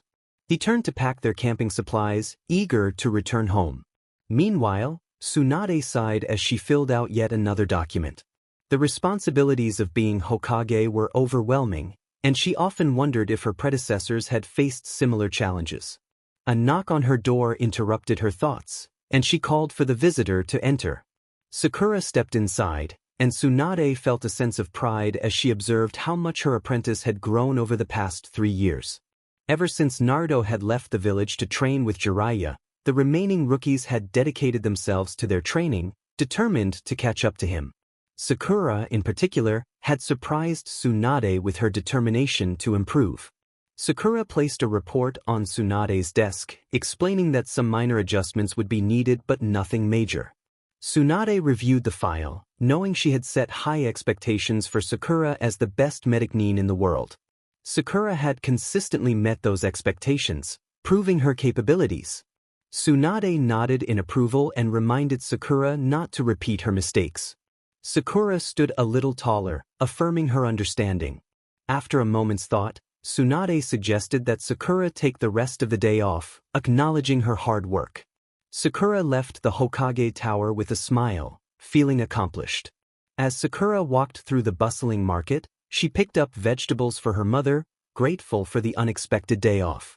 While she sometimes craved rest, she appreciated Tsunade's rigorous training, which had transformed her into a stronger member of Team Naruto. Commented on the rarity of wind users in the Land of Fire after hearing about Temari's fighting style. The conversation continued, filled with excitement and anticipation for the future. Temari remarked that she could count the number of wind users in Konoha on one hand and still have fingers left, as she held hands with Naruto while walking towards their home. She shared that she had completed her training in 2 years, focusing on Tessenjutsu. Naruto recalled that she had already used a large war fan, and after a moment of thought, he suggested she might mean folding fans. Temari proposed a warm-up match before their evening fight, to which Naruto coyly agreed, noting they had much to catch up on. As they arrived at their house, Temari reminded him to be careful now that his brother was living with them. Naruto looked puzzled and asked if Tsunade hadn't informed her. Temari narrowed her eyes, wanting to know what he meant. Naruto then explained that he would actually be living separately in a different home. Naruto remained calm under Temari's questioning gaze, while Naruto continued, stating that it was his suggestion to avoid intruding on their hospitality and privacy as a couple. Temari crossed her arms, slowly processing this information. She had been curious about how useful a private hot spring would be if Naruto lived with them. Naruto clarified that he preferred to call it a jacuzzi since it wasn't a traditional hot spring. He mentioned that Naruto had pointed this out when Tsunade informed him it was finished. Naruto had convinced him to find a separate place for himself, which led Naruto to contact Tsunade for assistance. Temari asked why Naruto had even built the jacuzzi. He expressed disappointment, wondering if she didn't like it. She quickly reassured him that she loved it but wanted to know the reason behind its construction. Naruto explained that he had missed 3 of her birthdays and wanted to make up for it, along with the fact that he simply could, given their financial situation. Most importantly, he added that it was a gesture of his love for her, punctuating his explanation with a quick kiss. Temari smiled against his lips but pulled back before things could escalate. She acknowledged that it was a thoughtful gift. Noticing Naruto's discomfort, Naruto apologized for the awkwardness. Naruto waved it off, stating that it only proved that a separate residence was a good idea. Temari offered to take Naruto's scroll inside while he showed Naruto to his new home. Naruto suggested that Naruto could join them, summoning a shadow clone to take the scroll away. They waved goodbye as they headed down the lane to the right of their house. Naruto's new residence was a modest 1-bedroom apartment located half a mile away. After helping him settle in, Naruto and Temari returned home. Naruto announced that he had 2 hours to spare as they moved to the open space in their backyard. Facing each other with challenging grins, he encouraged Temari to show him what she had. Without hesitation, Temari charged at Naruto, catching him off guard. His reflexes kicked in, allowing him to duck under her spinning kick. As he straightened up, he narrowly avoided another kick aimed at his face. He complimented her skills as they exchanged blows, with Temari demonstrating impressive agility and technique. Naruto noted her stance, realizing her attacks would primarily be hand-based. They both moved so quickly that they became blurs, their forearms colliding and pushing them back. Naruto recognized that Temari's taijutsu relied heavily on her hands, which were incredibly fast. He managed to catch her wrist to prevent a punch from landing, but she retaliated with a swift kick to his stomach. He jumped back, countering with a spinning hook kick that she barely avoided. Temari attempted a rapid kick combo, which Naruto blocked, but she maintained her momentum and landed a punch to his face.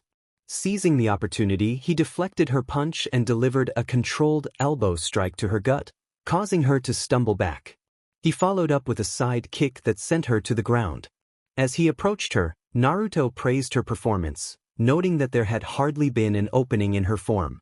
Temari, still catching her breath, acknowledged that there had been a small opening. She clasped his hand to get up but yelped when he pulled her into a kiss, leaving no other words to describe the moment. Naruto kissed her passionately, his tongue exploring her mouth with an eagerness that felt almost primal. Temari had longed for the taste of his lips just as much as he had missed hers. Her hands wrapped around his neck, pulling him closer as they savored the moment together. Naruto enjoyed the warmth of her waist, feeling the smoothness of her skin. His hand moved gently, caressing her waist, while his thumb brushed against her stomach, eliciting a smile as he pulled back from the kiss, resting his forehead against hers. He planted quick, soft kisses on her lips, speaking between them. He expressed how much he had missed her, and she replied that she had felt the same. Their kisses continued for several minutes, only stopping reluctantly. Stepping back, they exchanged smirks, and Naruto declared that they would continue this later that night, as if it were a promise. Temari smirked back, looking forward to it, teasing him about his inability to resist her. He returned the sentiment, acknowledging her charm. In a swift motion, she activated a storage seal on her wrist, and with a puff of smoke, 2 blades appeared in her hands. Naruto recognized them immediately and grinned, complimenting her on her steel fans. Temari opened the fans, revealing their stunning design in black and teal, perfectly matching her eyes. They unfolded like a lotus, showcasing their deadly blades. Curious, Naruto asked if she used them for both close combat and wind techniques. Temari teased him about his intellect, which sometimes unnerved her. Without further ado, Naruto drew 2 special kunai, one held in reverse grip. They faced each other, both assessing their opponent's strengths and weaknesses. Temari was aware of Naruto's skill in knife fighting, but she also knew how to handle multiple opponents, making her a formidable adversary. Naruto realized he was stepping into uncharted territory. If Temari was proficient with those fans, he would have a challenging fight ahead. The large surface area of the fans suggested slicing attacks, and he remembered how quickly she could transition from fan to knife. With a smirk, he launched his attack, but Temari instinctively blocked his strike with her fan. Surprise flickered in his eyes, but he maintained his confident demeanor. He complimented her reflexes, and in response, she aimed a slice at his head. Naruto ducked and attempted to sweep her legs, but she leaped over him, countering with a powerful strike from both fans during a front flip. The force of their clash sent them both flying apart. Temari wasted no time upon landing, unleashing a strong gust of wind toward Naruto with a swift motion of her fan. He charged his legs with chakra, leaping high to avoid the oncoming wind. As he threw a kunai at her, she skillfully dodged it, anticipating his next move. However, that anticipation led to her downfall. Naruto's voice came from behind her, the tip of a kunai resting against her neck. Puzzled, she asked how he had managed to get behind her. He explained that he had anticipated her reaction to his teleportation technique and had chosen a different approach this time. Temari smiled, ready to resume their duel. She acknowledged his strategy and expressed her desire to see if it would work again. Naruto felt a swell of pride for her determination and took out another kunai, preparing for the next round. As they resumed their fight, Naruto witnessed Temari's impressive skills. Her strikes with the fans were swift and precise, capable of inflicting serious damage.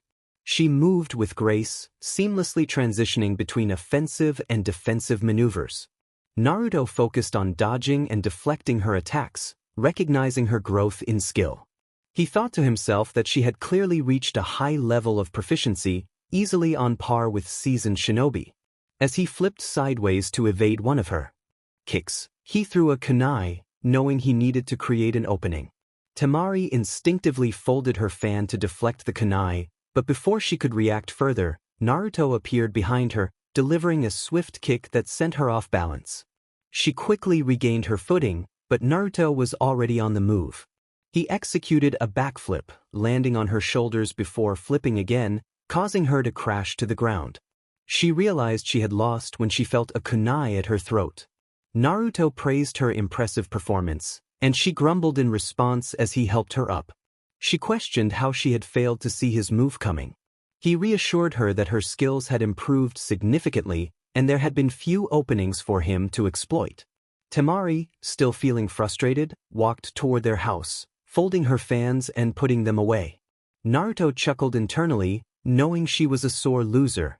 He encouraged her to view the experience as an opportunity for growth, but she sighed, clarifying that her frustration was not directed at him. It was just that Naruto had trained hard over the past 2 years. Temari, with an unreadable expression, acknowledged his effort, remarking that despite his training, he had still managed to take her down easily. She suspected he was merely testing her abilities. Naruto twirled his kunai, admitting that he wanted to see how much she had improved, and he had also made progress during that time. Temari smiled slightly, recalling that he had defeated Jiraiya, which was impressive. As the conversation shifted, Naruto leaned in closer, suggesting they could have some fun together.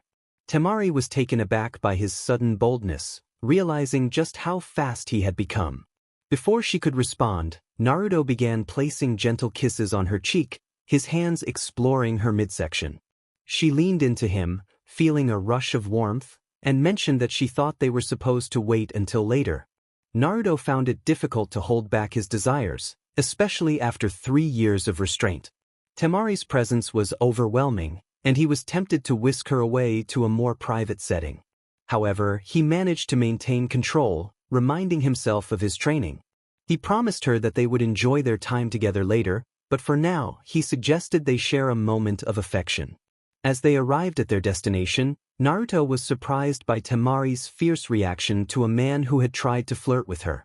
She stood tall, explaining that she had single-handedly defeated a group of bandits, so the man should have known better than to provoke her. Naruto whistled in admiration, commenting on the unfortunate fact that they couldn't wear their rings while on missions. Temari agreed, appreciating the sentiment. Curious, Naruto asked why she was working alone. Temari shrugged, stating that she preferred it that way. She had turned down an offer from Tsunade to lead a team, believing she was more efficient as a lone jonin. Naruto understood her choice, recognizing her strength and capability. He sensed the presence of Jiraiya, Shizune, and Tsunade nearby, likely there to observe the upcoming fight. Adjusting his gravity, he felt lighter and ready for action. He suggested that Temari join their audience in the trees for a better view, and she eagerly agreed, leaping away. As he prepared for the challenge ahead, he noticed Sakura approaching, tightening her gloves and smiling. She mentioned that Tsunade had called for both of them, and Naruto realized that they were about to be tested. Just then, a burst of smoke erupted nearby, revealing Kakashi. Naruto had anticipated his arrival, shaking his head at the predictable entrance. Kakashi greeted him with a smile, commenting on Naruto's growth. They exchanged playful banter, and Sakura questioned whether Naruto could truly surpass Kakashi. Naruto confidently stated that they would find out soon enough. Before the test began, Naruto reached into his pouch and pulled out a book, offering it to Kakashi. The Jonin's eyes widened in disbelief as he recognized the latest edition of Aika Aika. Kakashi eagerly opened it, reveling in the scent of a new book, while Naruto observed his enthusiasm with mild discomfort. Kakashi expressed his gratitude, claiming it was the best gift he had ever received. Sakura, however, eyed Naruto suspiciously, questioning how he had come into possession of the book. He defended himself, explaining that it had been given to him by Jiraiya. In the trees, Temari playfully struck Jiraiya on the back of the head, earning Tsunade's approval. Kakashi then informed them that Tsunade had tasked him with testing them, likely to reform Team 7 without Sasuke. He watched for their reactions, noting that Naruto narrowed his eyes slightly, but it was Sakura's response that surprised him. Instead of showing sadness over Sasuke's absence, her expression revealed a newfound strength and independence. Naruto muttered about Sasuke's escape from the village, prompting Kakashi to explain that he had been taken during a transfer to a high-security prison. The ambush had been executed flawlessly, and despite the chaos, no one had been harmed. Kakashi elaborated on the decision to transfer Sasuke, emphasizing the prison's impeccable record of security, which had been a key factor in the council's approval. Naruto contemplated this information, his determination growing stronger as he prepared for the challenges ahead. "Better than our NBU here?" Naruto asked, a hint of skepticism in his voice.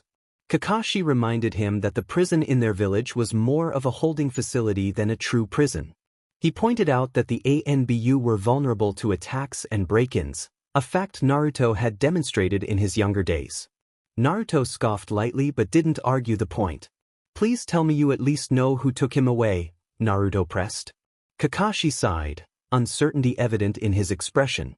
He admitted there was no official evidence regarding the kidnapper, but one name had surfaced, Orochimaru.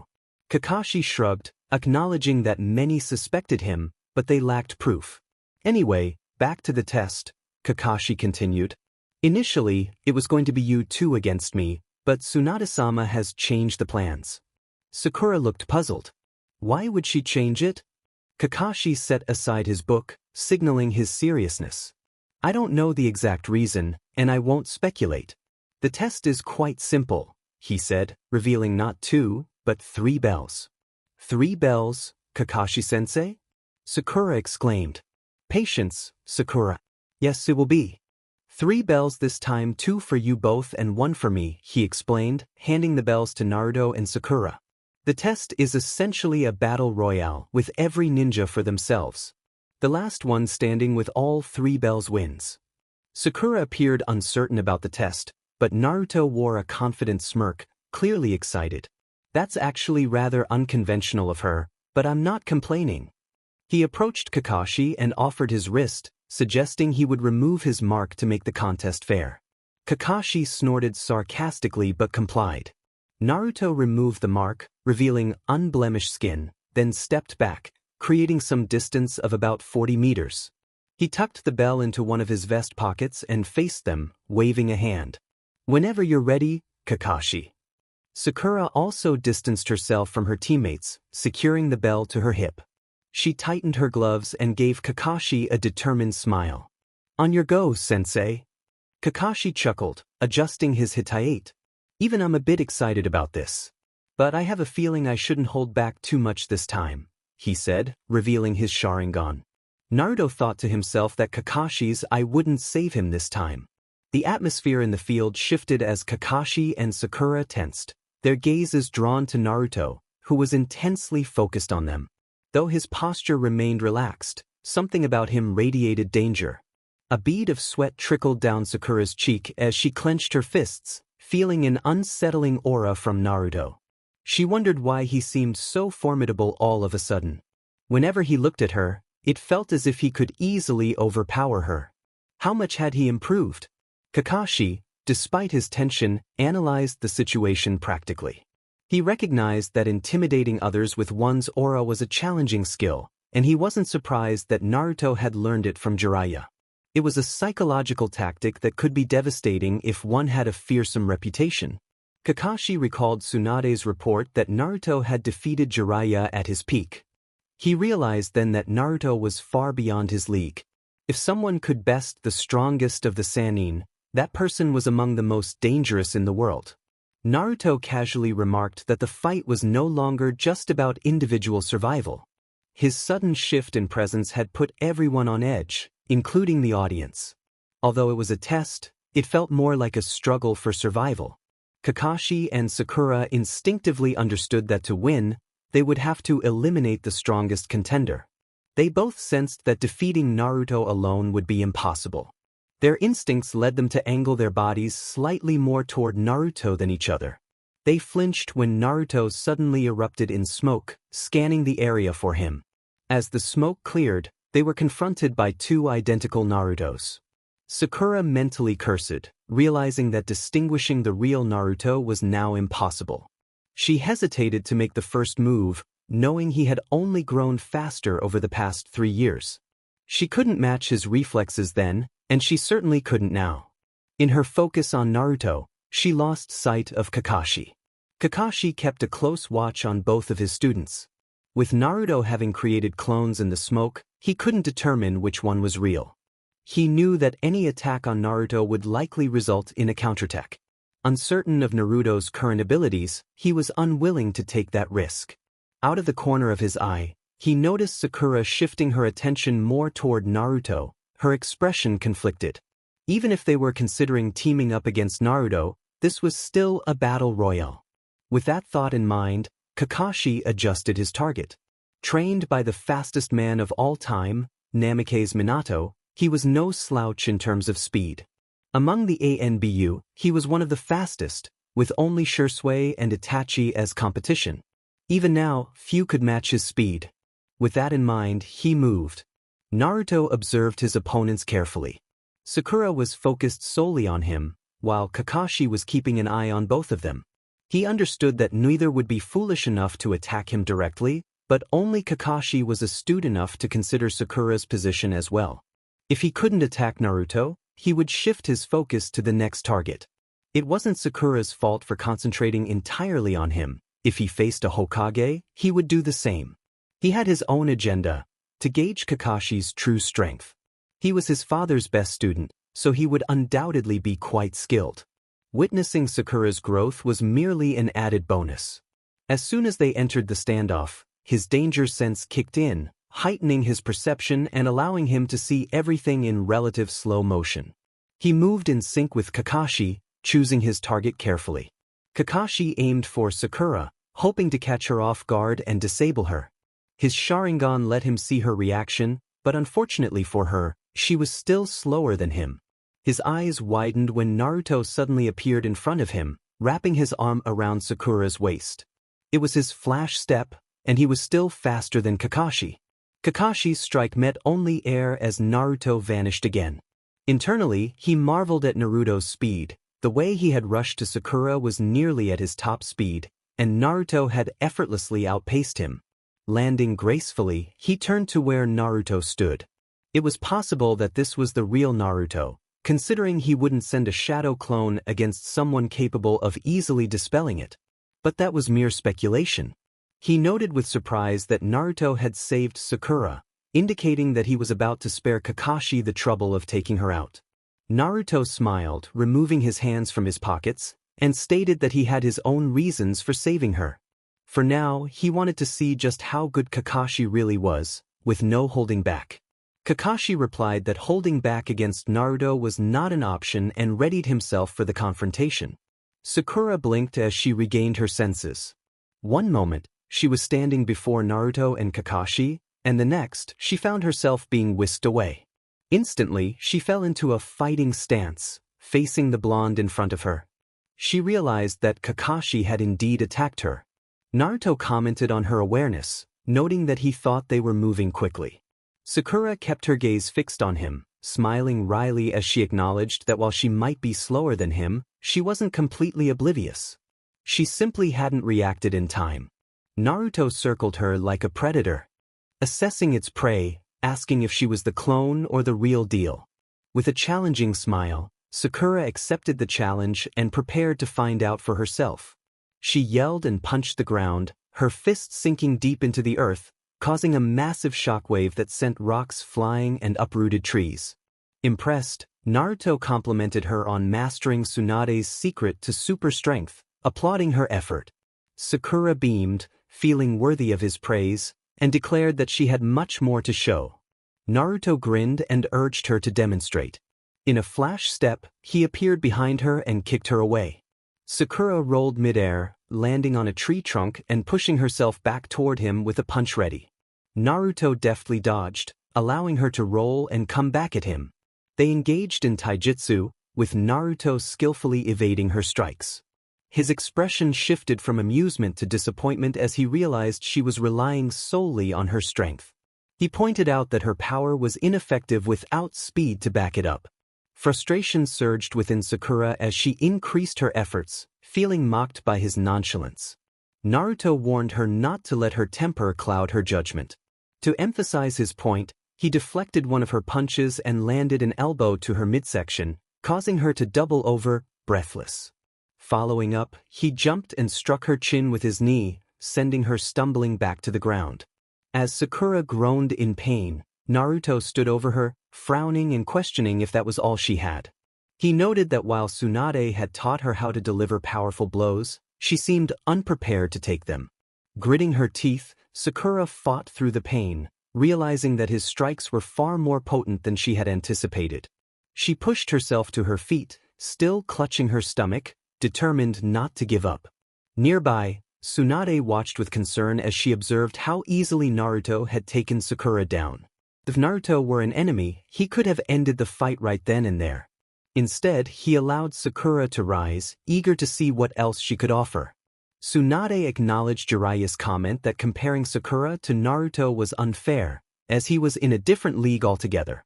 Temari watched with pride as her husband handled the situation effortlessly, noting the discussions about Sakura being the strongest chunin. Naruto appeared to be exerting minimal effort. Haruto, who had arrived before the fight began, winced as he witnessed Naruto's powerful strikes against Sakura. Having developed a crush on her, it pained him to see her struggling against Naruto's strength. Back in the fight, Sakura managed to stand, healing some of the damage she had sustained. Naruto continued to observe her with an unreadable expression, challenging her to show what she would do next. Sakura narrowed her eyes, fully aware that Naruto was far beyond her level. If she had climbed the mountain of improvement, Naruto had soared to the clouds. There seemed to be a whole world of difference between them. Naruto spoke again, walking around Sakura once more, questioning her mental strength after witnessing her physical prowess. He had developed a new technique during his travels, one that he claimed was an improvement over his previous jutsu. He even mentioned a variation that could identify women who were less than honorable in their intentions. Sakura felt a surge of anger as she realized Naruto had not escaped the influence of Jiraiya's teachings. Her frustration boiled over, and she charged at him, ready to deliver a punch. Naruto maintained his grin as she approached. Just as her fist was about to connect, he sidestepped, grabbing her hand and twisting it behind her back. In an instant, Sakura found herself on the ground, her face pressed against the earth, with her arm held tightly behind her. Naruto commented lightly on her temper tantrums, but when she turned to look at him, his expression had shifted to a serious one. It was clear he was trying to make a point. He questioned her violent reaction, suggesting that her strength could seriously hurt someone. Sakura's eyes widened in disbelief at the thought. Naruto continued, explaining that her rigorous training had made her punches far more powerful than she realized. He urged her to control her emotions instead of letting them dictate her actions. Sakura was taken aback, realizing that no one had ever pointed out this flaw to her before. She had always acted on her anger without considering the consequences. Feeling conflicted, she asked what he suggested she do. Naruto smiled slightly, pleased that she was open to change. He advised her to calmly address inappropriate behavior and, if necessary, to defend herself without resorting to anger. Sakura acknowledged the difficulty of this approach, but Naruto reminded her that if it were easy, even Tsunade would manage it. He released her from his hold and encouraged her, assuring her that with practice, emotional control would become second nature. Sakura laughed, feeling a sense of clarity. As Naruto prepared to leave, she realized he had taken the bell she was supposed to have. She felt a mix of emotions, wondering if she would ever be able to close the gap between them. As she gazed up at the darkening sky, an explosion in the distance caught her attention. With determination, she leaped into the trees, vowing to improve and prove herself to Naruto. Meanwhile, the situation on Kakashi's end was not going well. After one of Naruto's clones had taken off with Sakura, the remaining clone engaged Kakashi with a jutsu. Naruto and Temari lay under a blanket, with Temari tracing circles on Naruto's chest. He stared at the stars on the ceiling, a gift from her, meant to bring him serenity. Naruto felt moved by Temari's affection. After returning from his test fight, they enjoyed a dinner that Temari had prepared with her shadow clones. He was impressed by her skill and relished every bite, feeling as if he were savoring home-cooked food after a long absence. Later, they tried out the jacuzzi for the first time, and the experience was memorable, especially with Temari joining him. The hot water and soothing bubbles helped him relax. As they got out of the bath, Naruto felt overwhelmed with emotion, leading them to the bedroom. They didn't go all the way, as Temari regretfully informed him that she had to depart for Suna the next day and needed her legs in working condition. Naruto would have been deeply upset by the news if Temari hadn't demonstrated her impressive skills. Currently, she lay beside him, tracing circles on his chest with her fingers, marveling at how toned his muscles had become. When Naruto had first removed his clothes for their bath, Temari had frozen for a moment, taken aback by his remarkable transformation, which left her feeling embarrassed. Naruto, on the other hand, had no shame in admiring her when she took off her bathrobe. Temari had matured in ways only women could, shedding almost all her baby fat except for her face, which still held hints of youth. Her stomach was defined, her hips gracefully rounded, and her thighs were toned. She had become even more beautiful. Naruto commented on her impressive growth, never taking his eyes off the stars. Temari smiled at his words, noting that he had never seen her like this before. She had excelled in learning wind techniques during her training. When he finally turned to her, a fond expression graced his face. He suggested that their instinctive grasp on learning was a shared trait, but he also believed she was simply exceptional. Temari responded with a confident smirk, but it soon faded, replaced by a melancholic look. Naruto sensed the shift in mood and shifted closer, their faces nearly touching. Temari gathered her courage to speak, revealing a troubling realization she had during her training. She recounted what her master had told her about Akatsuki's activities, expressing her concern that they were after him. Naruto's expression turned serious as he acknowledged that while they were technically after Kurama, they were indeed after him. Temari's face reflected her pain as she questioned why he hadn't told her. He winced at her accusation, explaining that he didn't want her to worry about him. If he had been wearing a shirt, Temari would have pulled him closer in frustration.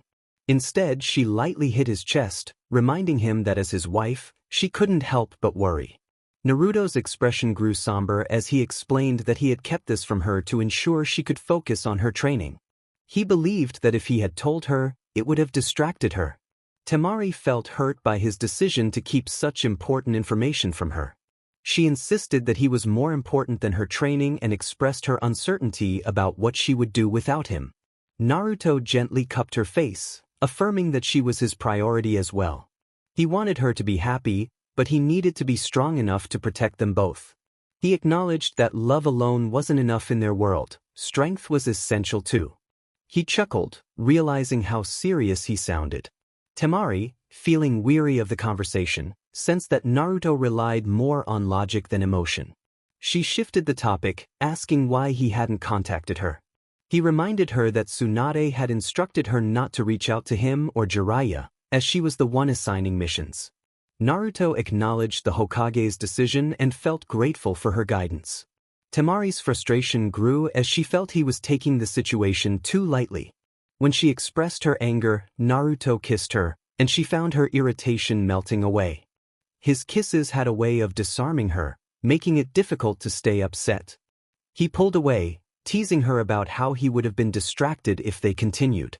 Temari's eyes widened in surprise at his confidence, wondering if he had improved significantly in the past 3 years. He smirked, choosing not to answer, and turned away, yawning. Temari protested, feeling left hanging, but Naruto quickly fell asleep, a skill he had honed during his travels with Jiraiya. Frustrated, Temari turned away and closed her eyes, still upset with him despite the affection he had shown. The next morning, Naruto set out early for training, feeling a mix of determination and reluctance as he left the comfort of the bed. Temari clung to him, her warmth enveloping him under the blanket. Despite claiming to be upset, she was surprisingly affectionate. It was fortunate she hadn't accompanied him and Jiraiya, otherwise, he would have struggled to focus on training with his attention divided. Now back home, he glanced at the breakfast before him, 6 boiled eggs, perfectly cut and arranged on the plate, sprinkled with salt and pepper, accompanied by a glass of milk. He thought dryly that it was a breakfast fit for champions. He had hoped to share the meal with her, but she seemed intent on maintaining her pretense of anger, which was why she had left before he returned. As he bit into the eggs, he pondered what kind of mission Tsunade would assign his team. With 2 S-rank members, anything less than a high B rank would be disappointing. He had 40 minutes before he needed to report to the mission's desk, plenty of time. Meanwhile, at the Hokage Tower, Tsunade sat at her desk, glancing disdainfully at the mountain of paperwork awaiting her. She couldn't fathom why Naruto aspired to be Hokage if this was the daily grind. With a sigh of resignation, she settled in to begin. "Mentally exhausting, isn't it?" came a familiar voice. She looked up to see her sensei, Sarutobi Hiruzen, standing in the office with a slight smirk. Hiruzen had not changed much in the past 3 years. Since his retirement, he had more time to manage his clan affairs, and his shoulders seemed lighter without the constant burden of village responsibilities. Finally, he could focus on training Konoha, who had been eager to improve before Naruto returned, wanting to impress his older brother. Asuma, who had been somewhat lackadaisical in training his team, found himself unexpectedly motivated when Konoha expressed his desire for a more serious approach. "I've seen how lazy you are even with your own team, uncle. I want to get stronger by doing something instead of just playing games all day." Konoha had declared, leaving Asuma to reflect on how his nephew viewed him. From that moment on, Asuma took training Team 10 more seriously, a change Hiruzen considered beneficial. Despite Tsunade's warnings about his health, Hiruzen continued to smoke, seemingly indifferent to her concerns. Tsunade sighed, feeling exhausted just by looking at the paperwork. Hiruzen settled into the chair across from her. "It pleases me to see you in the Hokage's chair." Tsunade narrowed her eyes at him. "Others might think you're pleased because I took over from you, but I know you're just enjoying watching me buried in paperwork we used to tease you about." Hiruzen maintained his calm demeanor. "I have no idea what you're talking about." "What's the real reason for your visit, sensei?" Hiruzen took a deep breath from his pipe. "I heard Naruto and Jiraiya returned yesterday, with another Uzumaki, no less." Tsunade nodded, signing another paper.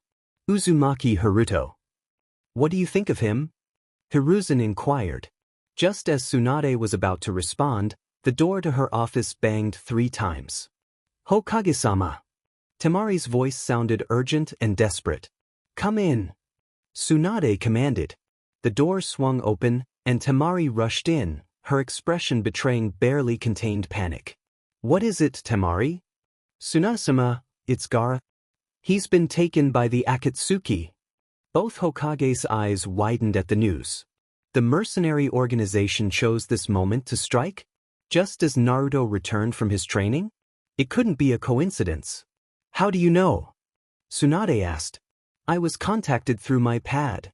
Tsunade cursed under her breath for not being informed directly before focusing on the situation. She knew how close Gaara and Naruto were. If she didn't include Naruto in the rescue team, he would never forgive her. Even though sending him, a Jinchuriki, on the mission was risky, time was of the essence. She glanced at the clock and cursed again. They had only 15 minutes before Naruto's team was scheduled to report for a mission. "Tora, Karasa, Nezumi," she called. NBU members with masks of a cat, crow, and rat appeared behind Temari, kneeling before Tsunade. "Hi, Hokage-sama," they responded. "Fetch Hitaki Kakashi, Haruno Sakura, and Uzumaki Naruto immediately. They must be here within 5 minutes." "Understood, Hokage-sama," they replied before vanishing in a flash. Hiruzen regarded Tsunade with a serious expression. "Do you think it's wise to send Naruto on this mission when he is precisely what the Akatsuki want?" "Naruto defeated Jiraiya at his best and took out Kakashi without a problem, sensei. He's mastered the Hiraishin.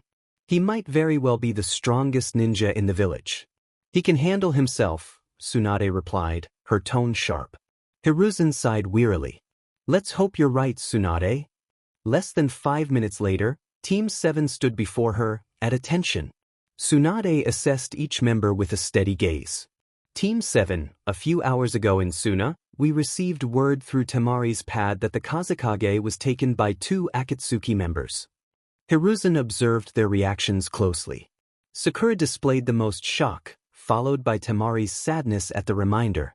Kakashi and Naruto remained stoic. Kakashi's eye narrowed, as it always did when faced with a challenging mission. He began to analyze every possible approach and consequence. Naruto's expression remained unchanged, but his fists tightened slightly. Hiruzen mentally approved. Emotions could complicate a mission, and Naruto was learning to keep them in check. Naruto would have understood if anger or shock had overtaken him, but the tight control he maintained over his emotions was impressive. Jiraiya had truly been an exceptional teacher. Tsunade continued, emphasizing the gravity of the situation. She instructed them to exercise extreme caution and do everything possible to retrieve the Kazekage, warning that failure would have severe consequences for both nations. The team acknowledged her orders with determination. As they moved, Naruto expressed his frustration about the unexpected success of the attack on Suna. Temari insisted that Gaara had taken their warnings seriously, but despite their precautions, he had been captured. She reminded him that they were formidable opponents, just as he had warned. Naruto sighed, recognizing the strength of their adversaries. He reassured Temari that they would do everything in their power to bring her brother back. Temari, still worried, reflected on how her earlier anger seemed trivial compared to the stakes of their mission. They traveled swiftly through the night, undeterred by the darkness, guided by the moonlight. Sakura broke the silence, asking about the potential fate of Gaara if his bijou were removed. The gravity of the situation weighed heavily on Naruto, who explained that they needed to prepare for the worst. The removal of a bijou could lead to devastating consequences, including death. Temari felt a wave of fear wash over her as she imagined Gaara's lifeless form. The thought was unbearable, yet she tried to push it aside, focusing on the slim chance of success. Sakura's shocked reaction echoed her own dread, but Naruto offered a glimmer of hope by mentioning exceptions to the grim fate, recalling the longevity of the Uzumaki clan. Kakashi chimed in, noting the resilience of the Uzumaki lineage. Temari hesitated to voice her concerns about Naruto's safety, but he reassured her with a smirk, though his expression turned serious when he considered the possibility of facing a similar fate. As they neared the desert, Temari quietly acknowledged the approaching destination. Naruto, curious about Sakura's knowledge, learned that Tsunade had informed her about his past encounters with Akatsuki members. The implications of their mission weighed heavily on him, as he contemplated the potential consequences of their actions. With dawn breaking, they emerged from the trees into the desert, where the heat was oppressive. Naruto marveled at how Kakashi managed to endure the heat in his mask, but he dismissed the thought, recognizing that some mysteries were best left unexplained. Sakura voiced her concern about Naruto's presence on the mission, questioning Tsunade's decision to allow him to join. Temari defended their right as Jinchuriki to be on the front lines, insisting that they should not be sidelined. Naruto suggested they save the debate for later, sensing the urgency of their mission. As they approached the gates of Suna, Temari rushed inside without greeting the guards, her focus solely on reaching her brother. The guard's warning about Kankuro's poisoning only fueled her urgency. Sakura, identifying herself as a medical specialist, urged Temari to lead the way. They arrived at the main tower, where Naruto quickly assessed the situation. The room was filled with medical ninjas and concerned faces, including Kankuro lying on the bed and Baki. As they entered, an elderly woman recognized Kakashi, her expression shifting to one of hostility, leaving Naruto puzzled by the unexpected tension. Konoha no Shiroi Kiba, the White Fang of Konoha, was a title that momentarily halted Kakashi's thoughts.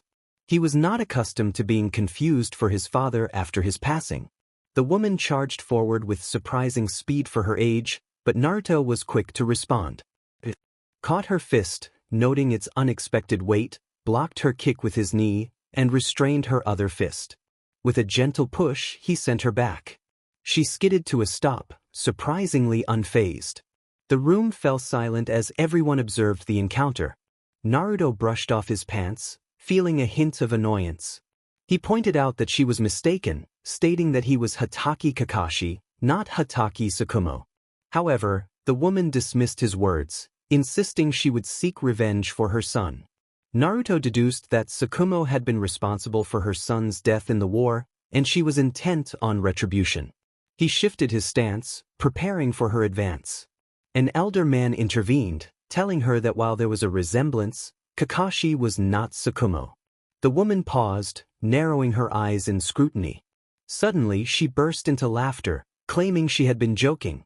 Kakashi sighed in relief, grateful he wouldn't have to fight an elder from Suna. Naruto, however, was less impressed by her antics, pointing out the seriousness of their situation and questioning her priorities.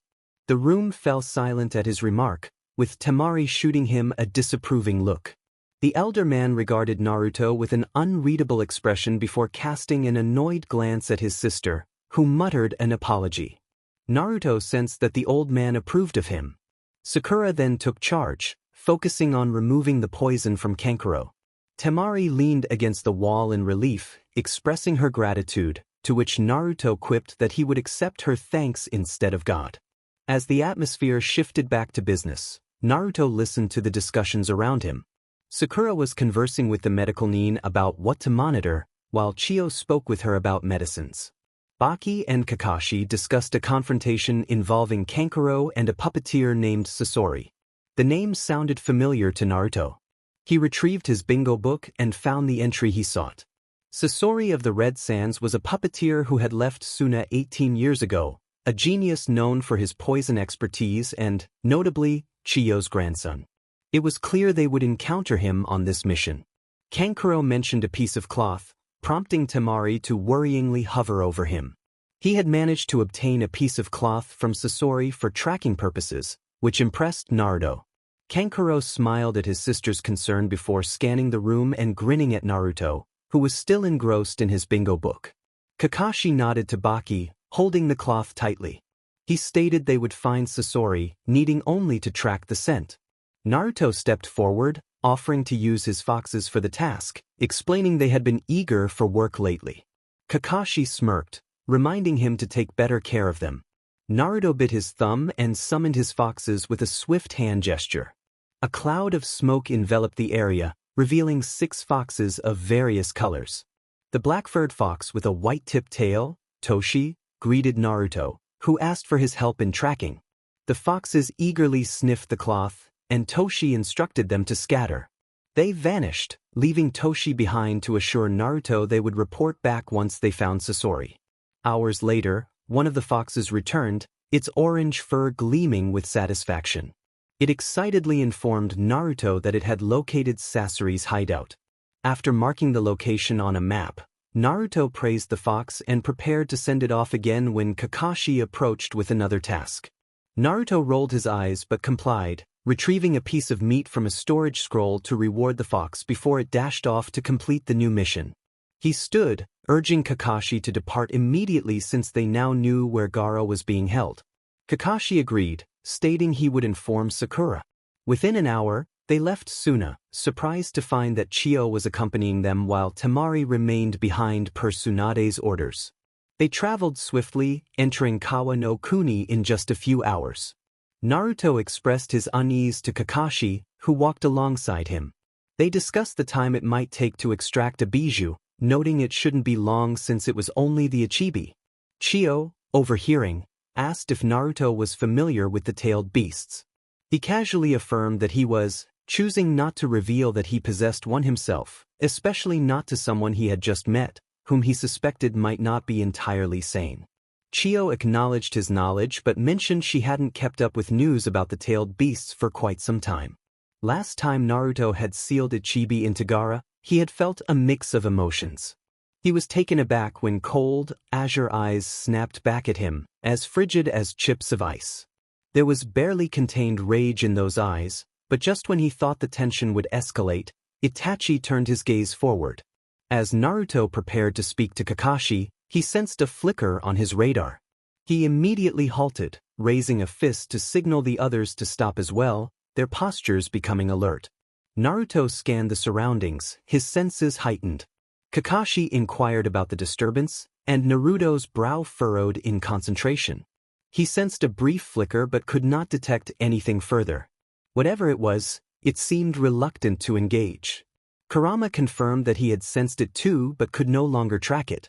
Naruto decided it wasn't worth their time and motioned for the group to continue. They had only traveled a few miles when Naruto sensed something again. He informed the team that someone was ahead, about a mile away. Chiyo observed Naruto with admiration. Despite being a jonin, Kakashi had no issue with Naruto taking the lead. The blonde seemed to thrive in this role, guiding them without hesitation. As they broke through the tree line, they came face to face with Uchiha Itachi. Kakashi breathed out his name, and Naruto noticed Sakura freeze in shock. Itachi was unmistakable with his slashed headband, black cloak adorned with red clouds, tear troughs on his face, and the distinctive red eyes of the Sharingan. The clearing fell silent as Itachi analyzed them, assessing their weaknesses. Itachi greeted them quietly, acknowledging both Kakashi and Naruto. Naruto responded, recalling the last time he had seen Itachi, when he had been outmaneuvering him and his partner. Itachi complimented Naruto's growth, though he did not react to the taunt.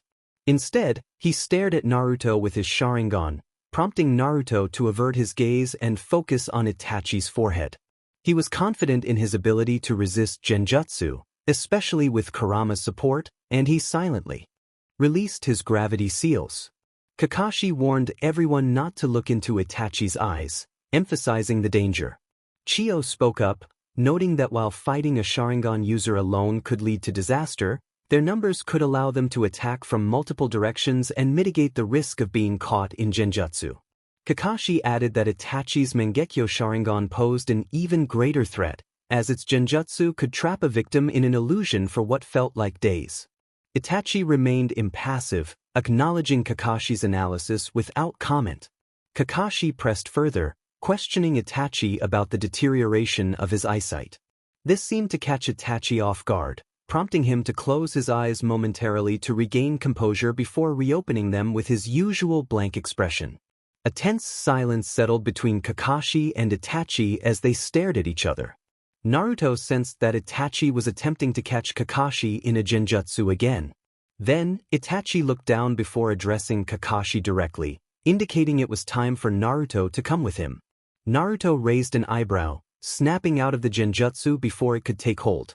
His chakra had grown significantly over the past 3 years, and Itachi's chakra was no match for him. He acknowledged Itachi's skill in casting genjutsu without seals. With that, the group sprang into action. Naruto charged forward, engaging Itachi in taijutsu. It quickly became clear that Itachi was far superior to the Sasuke Naruto had fought 3 years prior, easily predicting Naruto's moves.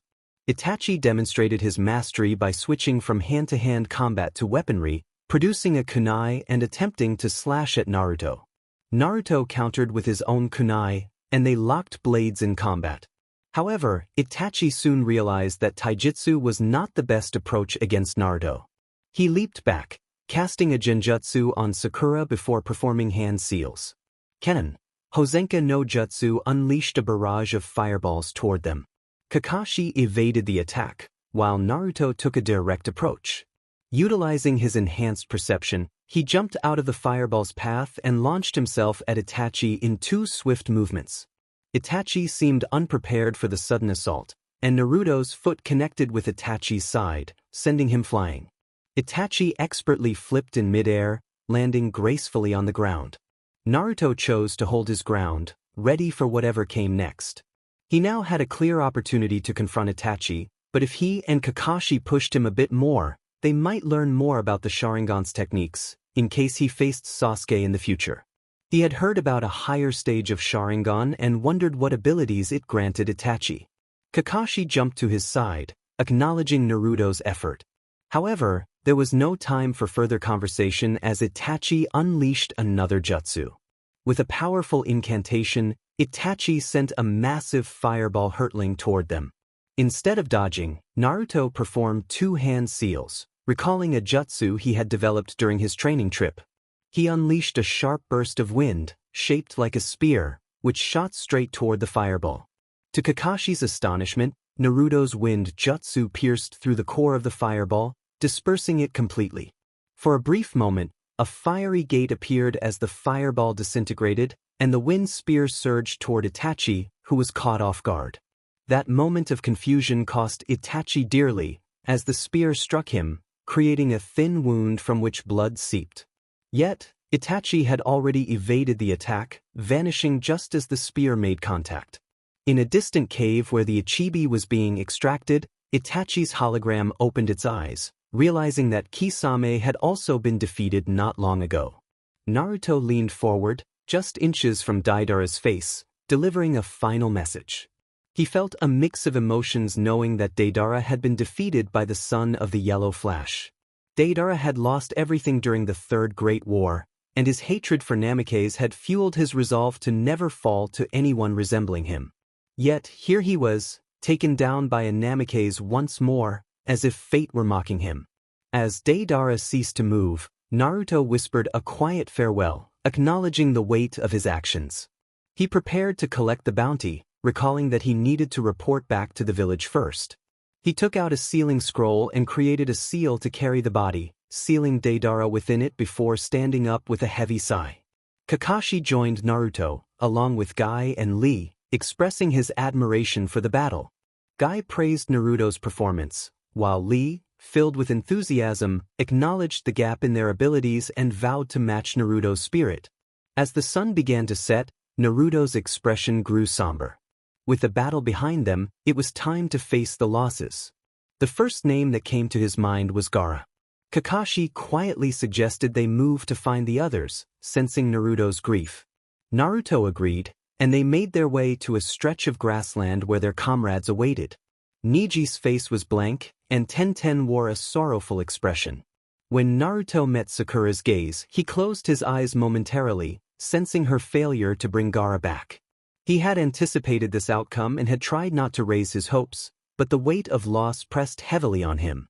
As he approached Gaara's lifeless form, he sat down beside him, taking his cold hand in his own. A single tear escaped his eye, his expression remaining unchanged despite the pain he felt. A troubling thought struck him. What would he tell Temari? He had promised her he would bring her brother back, no matter the cost. The guilt of breaking that promise gnawed at him, and he resented his own mind for reminding him that he had never specified whether Gaara would return alive. Deep down, he had feared this outcome, and now he dreaded telling Temari the truth, knowing it would shatter her. Chio observed the grieving Naruto, noting his surprisingly calm demeanor despite the tears streaming down his face. The loss of Gaara weighed heavily on her heart, especially considering the sacrifices made for selfish reasons. Gaara had been a good Kazekage, overcoming a troubled past to earn the respect of Suna, and she had hoped he would find peace without succumbing to despair. Instead, Konoha's own Jinchuriki had defeated him, fixed his seal, and helped Gaara understand that killing everyone in his path did not validate his existence. Now that she had met him, Chio could see why Temari loved and admired him so much and why Gaara held him in such high regard. Uzumaki Namikaze's Naruto possessed a will and strength that was rarely seen in the world. Chio took a few steps forward and knelt beside Naruto. She nudged him, gruffly instructing him to step aside. Although she could not bring back at least one of Sasori's parents, she was determined to do something right for once and return Suna its Kazekage. The voice broke Naruto out of his trance, and his anger surged when he realized how much suffering Gaara had endured because of Chio. His expression hardened, his red eyes glistening with tears. He questioned her harshly, wondering if making Gaara suffer in life was not enough, that she wanted him to suffer in death as well. He felt a sense of satisfaction when he saw her flinch at his words, but she steeled herself and repeated her order to move aside. Sakura placed a comforting hand on Naruto's shoulder, urging him to take a deep breath and stand up, allowing Chio some space. He watched as she placed her hands on Gaara's chest, and after a moment, Chio's chakra became visible, rippling with power. Naruto, curious, asked Sakura what Chio was doing that she had not. Sakura explained that Chio was bringing Gaara back to life, though Naruto sensed a hint of sorrow in her voice. He turned his gaze back to Chio, now calculating. He had never heard of such a technique, but he understood it must carry significant risks. The thought of bringing someone back to life made him ponder what such a risk could entail. Then he noticed the glow around Chio's hands had dimmed considerably. She was running out of chakra. He walked around Gaara and sat down, placing his hands on hers. Chio looked at him with surprise, but he met her gaze with determination. He offered his chakra, stating that he had enough to share. Chio nodded silently and drew on his power. The glow returned, brighter and stronger as Naruto's potent chakra flowed into the jutsu. Chio felt the difference immediately. Naruto's chakra was unique and filled with life force. With his help, the process of bringing Gaara back seemed almost effortless. To her surprise, she also sensed the Kyuubi's chakra within him, deepening her understanding of why Gaara respected him so much. Chio's voice called out to Naruto, expressing her gratitude for seeing someone like him in the world. She reflected on her past mistakes and felt glad to finally do something right for Suna and Konoha. She urged Naruto to create a better world than the one she had known and advised Sakura to focus on protecting her loved ones instead of risking her life for her. Sakura's eyes filled with tears, but she managed to smile at Chiyo's back.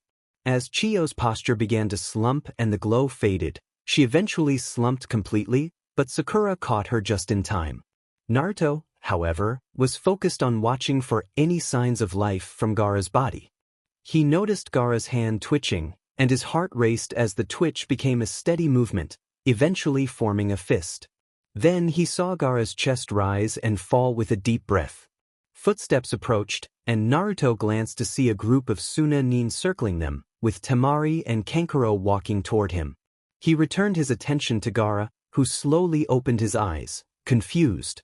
Naruto felt a wave of relief wash over him as he cupped the back of Gaara's head and lifted it onto his thigh.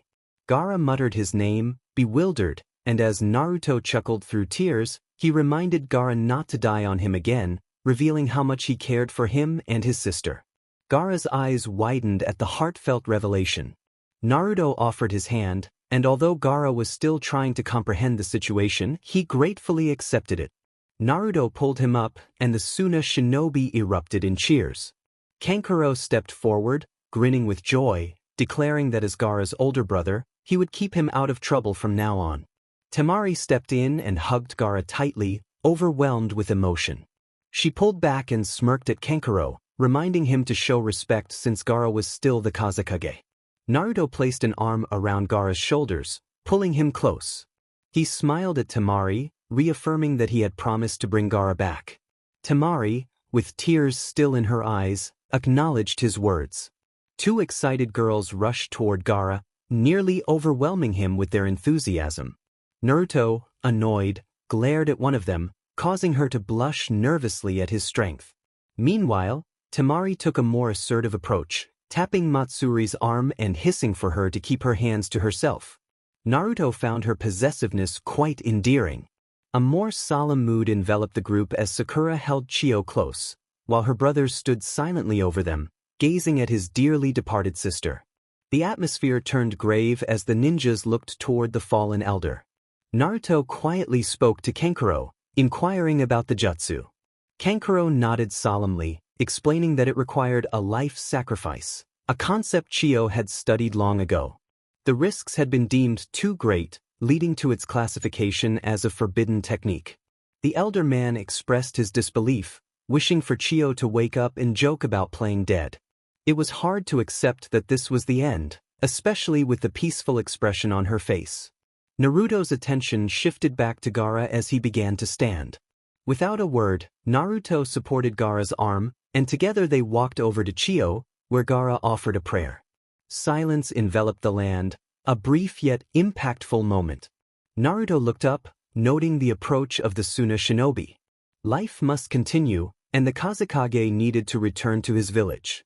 The journey was mostly quiet, with Chiyo receiving the honor and respect she deserved. Naruto supported Gaara throughout, earning Temari's admiration. As the gates of Suna came into view, the lively welcoming party left Gaara speechless. Naruto remarked that he hoped one day the people of his village would welcome him like that, adding with a smile that he preferred it without dying. It took 2 days to arrange Chiyo's funeral, during which Naruto caught up with Gaara, explaining his lack of contact with anyone except his Hokage. After the funeral, the Konoha teams, along with Temari, prepared to return. Gaara smiled softly at Naruto, who was now a good head taller. Gaara acknowledged his debt to Naruto once more. Naruto shook his head, insisting that family doesn't owe each other. Gaara's lips twitched upward before he turned to Temari, suggesting she visit from time to time despite Naruto's return. Temari nodded with a soft smile. Gaara extended his hand to Naruto, who surprised him by pulling him into a hug. Niji hissed in disapproval, reminding Naruto of Gaara's status as Kazekage. Naruto brushed off the comment, asserting that Gaara was his brother-in-law. Gaara's hands wrapped around Naruto's back, and the hug lasted for a brief moment before they pulled away. Naruto took a few steps back, promising to keep in touch. Gaara agreed, and they waved goodbye before turning to walk back to Konoha. Naruto felt a pleasant tingle in his chest, sensing he had accomplished something significant. 2 hours into their journey from Suna, Naruto hid his annoyance at the desert heat. Although his clothes had seals to regulate temperature, his head remained unprotected, and the bright light made him squint. He wasn't alone in his discomfort. Niji's clothes clung to him with sweat, while Sakura scowled through her own struggles. Tenten wiped her face with her sleeve, and Kakashi, exhausted from using Kamui, needed Guy's support to walk. Naruto wondered if Kakashi should really be using that technique, given its toll on him.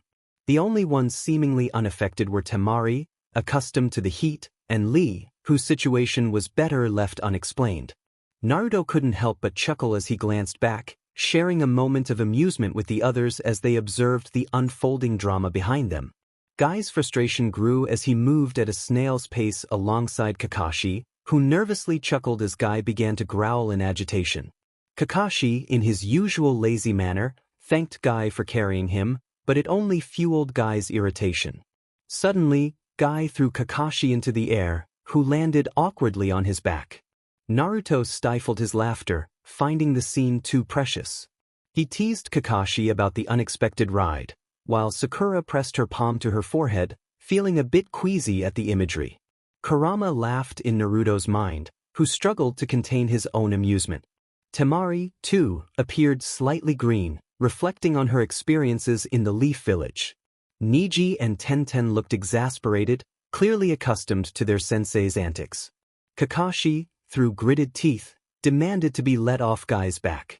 Guy cheerfully insisted he would carry Kakashi anywhere he needed. Naruto, unable to resist the urge to prank Kakashi, suggested that they could travel faster this way. Guy's enthusiastic response was immediate, and with a burst of speed, he took off, leaving a cloud of dust in his wake. Naruto turned to the one person who seemed pleased with the situation. Lee had his hands clenched into fists, his head bowed and trembling. When he lifted his head, his eyes were filled with tears. He exclaimed with enthusiasm that their energy was overflowing under the hot sun, which only fueled their youthful spirits. He then urged Niji to join him in celebrating their youth, and in an instant, Lee dashed off, leaving a trail of dust behind him. Tenten sighed, shaking her head at their antics. Naruto took a deep breath, placing his hands on his hips, noting that at the rate they were going, the Hokage would wonder what had happened to the rest of the team. Sakura slumped slightly, expressing her reluctance to sprint across the desert and forest. Naruto reassured her that she didn't have to move at all. When Niji raised an eyebrow in confusion, Naruto explained that he had marked the gates of Konoha and could teleport them there. Tenten voiced her concern, questioning if Naruto was out of range since Konoha was quite far away. He confidently assured her that his senses had improved over the past 3 years. Temari smirked as she knelt beside him, teasing that he must already have the mark in his sights. With a confident smirk in response, she stood up and urged everyone to grab on.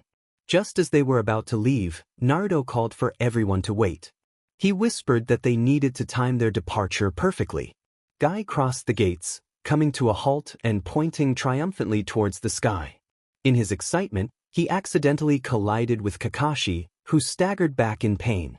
Guy was shocked to see everyone except Lee comfortably seated against the wall, indicating they had arrived much earlier and had been waiting for him. Naruto stood up, and the others followed suit, informing Guy that they had been waiting for quite some time. Kakashi glared at Naruto, filled with frustration, knowing exactly what the blonde had done. Naruto caught his eye and winked, acknowledging his thoughts. Guy was stunned, never imagining he would be the last in a race. A shout from the gates drew everyone's attention as Lee arrived, raising his hands in a mix of victory and defeat, only to realize the group was staring at him. Naruto nodded seriously, stating that now everyone was present, they should report to the Hokage. He set off, with the others following. Niji patted Lee on the shoulder, apologizing for being last. Lee maintained his stoic demeanor until he walked alongside Naruto, chuckling that it had been quite a brilliant prank. Naruto smirked back, noting that good timing was essential for a successful prank, but eventually, Guy would figure it out. Later, Temari sighed happily as she sank into the jacuzzi, the hot water soothing her muscles. Naruto curiously asked why she seemed so tired. Temari explained that it wasn't physical fatigue but rather the stress of Gaara nearly dying that had taken a toll on her. Leaning in closer, Naruto suggested a massage to help her unwind, but Temari insisted they needed to talk first. Seeing the seriousness in her eyes, Naruto leaned back, deciding to set aside his earlier intentions. Temari took a deep breath and expressed her concerns about the Akatsuki, the organization seeking to collect all the bijou for their own purposes. She noted that 5 members had been identified, and Naruto confirmed that only a few were known to Konoha and Suna. Temari raised a valid point about Orochimaru being a former member and questioned whether he might still be supporting the organization. Naruto clarified that Orochimaru had left to pursue his own goals, and Jiraiya believed Itachi was the reason for his departure. Temari processed this information, then expressed her concern that Sasuke might join the Akatsuki in the future. Naruto recognized the seriousness of the matter, understanding that Sasuke's desire for revenge against his brother could lead him down a dark path. He urged Temari to get to the point, and she asked what he would do if he faced Sasuke after he had joined the Akatsuki. Naruto contemplated her question, realizing it was a difficult dilemma. The thought of eliminating Sasuke crossed his mind, but he dismissed it, knowing that such a decision would have far-reaching consequences. Duly noted, though I would prefer not to do that. Then what will you do? That's the question, isn't it? Temari watched Naruto deep in thought, as if he were engaged in an internal dialogue with someone else. It was impressive how his gaze remained fixed on her, focused on their conversation despite his mind wandering elsewhere. Finally, after a long moment, Naruto expressed his need to speak with Sasuke in person. 3 years was a significant amount of time for someone to change, and he believed that only by looking into Sasuke's eyes could he find his answer. Temari found his response vague and unsatisfactory, evident by the slight frown on her face. It didn't make sense to her. Naruto shrugged, explaining that while it might not make sense to her, it did to him. A silence settled between them for a few moments before Naruto clapped his hands together, signaling a shift in the conversation. Now that the serious talk was over, before Temari could process his thoughts, she found herself swept into Naruto's arms and carried toward the bedroom. The earlier discussion faded from her mind as she giggled, teasing him about his eagerness. Naruto, filled with anticipation, admitted that he had been waiting for 3 years and that his patience was wearing thin. 2 hours later, Naruto walked to the hospital with a spring in his step, whistling cheerfully. He felt noticeably lighter, as if a heavy burden had been lifted from him. After 3 years of longing, he couldn't wipe the smile from his face, which threatened to turn into a goofy grin. He had left Temari sleeping in their bed, knowing she would feel the effects of their earlier activities for a while. Upon entering the hospital, he headed straight to Kakashi's room. Opening the door, he found the Jonin sitting up, eyes closed. Assuming Kakashi was asleep, Naruto approached quietly. After a moment of observation, he called out, suggesting that Kakashi could stop pretending to be asleep. Kakashi opened one eye, keeping the other closed, and teased Naruto about being worried for him. Naruto snorted, clarifying that he had come to see how much Kakashi's eye had exhausted him.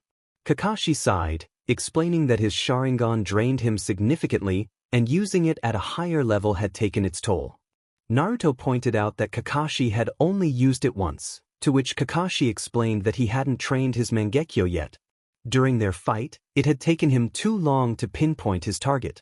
Naruto suggested that perhaps Kakashi shouldn't use it if it tired him out so much.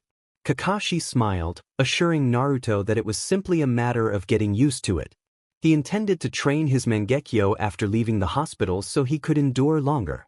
Naruto nodded in acknowledgement, then mentioned that he had to leave as Tsunade had called him a few minutes ago, and he was already late. Tsunade had sent a summons earlier, but he hoped she would forgive him for his tardiness. He reached the Hokage Tower, waved to the guards, and ventured inside, casually observing the activities around him. Some people were chatting, while others carried paperwork, and he spotted a few playing cards under the guise of work. Naruto smirked before quickly moving up the stairs. He arrived at Tsunade's office and knocked 3 times. "Come in." He opened the door and took in the scene. Sakura, Shizen, Tsunade facing the window, and Hiruzen were present. Seeing Hiruzen brought a smile to Naruto's face. He hadn't changed much in 3 years, except he appeared more relaxed than ever. Retirement seemed to suit him. Tsunade turned around, scowling at Naruto for being late. Naruto offered a brief bow, apologizing and claiming he had been undergoing therapy. Sakura and Shizen raised their eyebrows, curious about his need for therapy. Naruto grinned widely, but before he could elaborate, Hiruzen intervened, knowing Naruto's comment would embarrass the women in the room. Naruto's grin faded, and he shifted to a serious tone, asking what Tsunade had called him for. Tsunade explained that Sakura had revealed information from Sasori before his death. He had mentioned a spy within Orochimaru's ranks, indicating that Orochimaru would be present in 6 days at noon. Naruto remained silent, feeling a sigh building inside him. He understood the implications and couldn't help but feel uneasy about the situation. Tsunade continued, stating that Sakura had volunteered to go, noting that even though Kakashi was unavailable, Team 7 could be ready with a replacement leader. She hinted at a bonus if Naruto chose to participate. Naruto remained quiet for a moment, contemplating the offer. He was aware of the potential bonus and fought back a scowl. This mission could provide crucial information about Sasuke's whereabouts, but he recalled his earlier conversation with Temari. It seemed unlikely that Sasuke was still part of Akatsuki, yet the question lingered in his mind. What would Naruto do if he came face to face with Sasuke? The thought lingered in his mind, and he felt uncertain about his resolve. The laws dictated that a missing ninja should be dealt with harshly, yet a small part of him still considered Sasuke a friend, someone worth saving. What should he do? Perhaps he could confront him, overpower him, and then bring him back home. While he preferred a more decisive approach, he found this alternative acceptable. He looked forward to the showdown with Sasuke. With that thought in mind, he needed to clarify one thing before agreeing to the mission.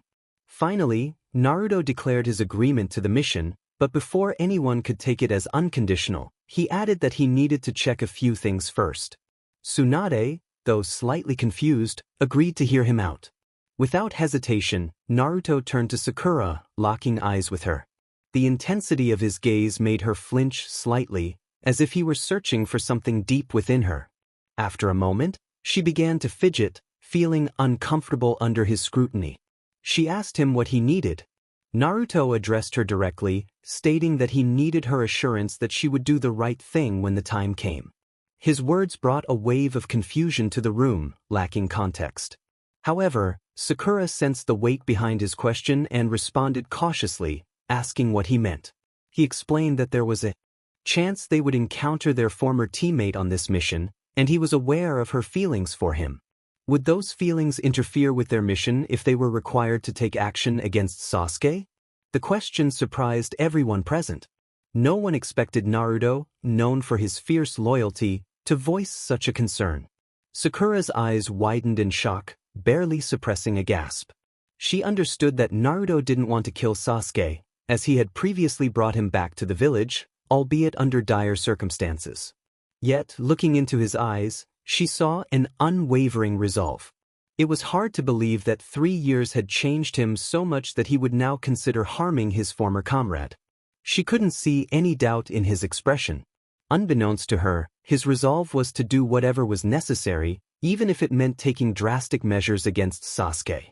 In the time that had passed, Sakura had also changed. Tsunade had taken her on as an apprentice for a reason, teaching her the secret to her super strength technique. In return, Sakura had promised to let go of any lingering feelings for Sasuke. Tsunade had made it clear that she would not tolerate any of her shinobi sympathizing with a known traitor. At that moment, Sakura had been forced to confront her feelings for the Uchiha.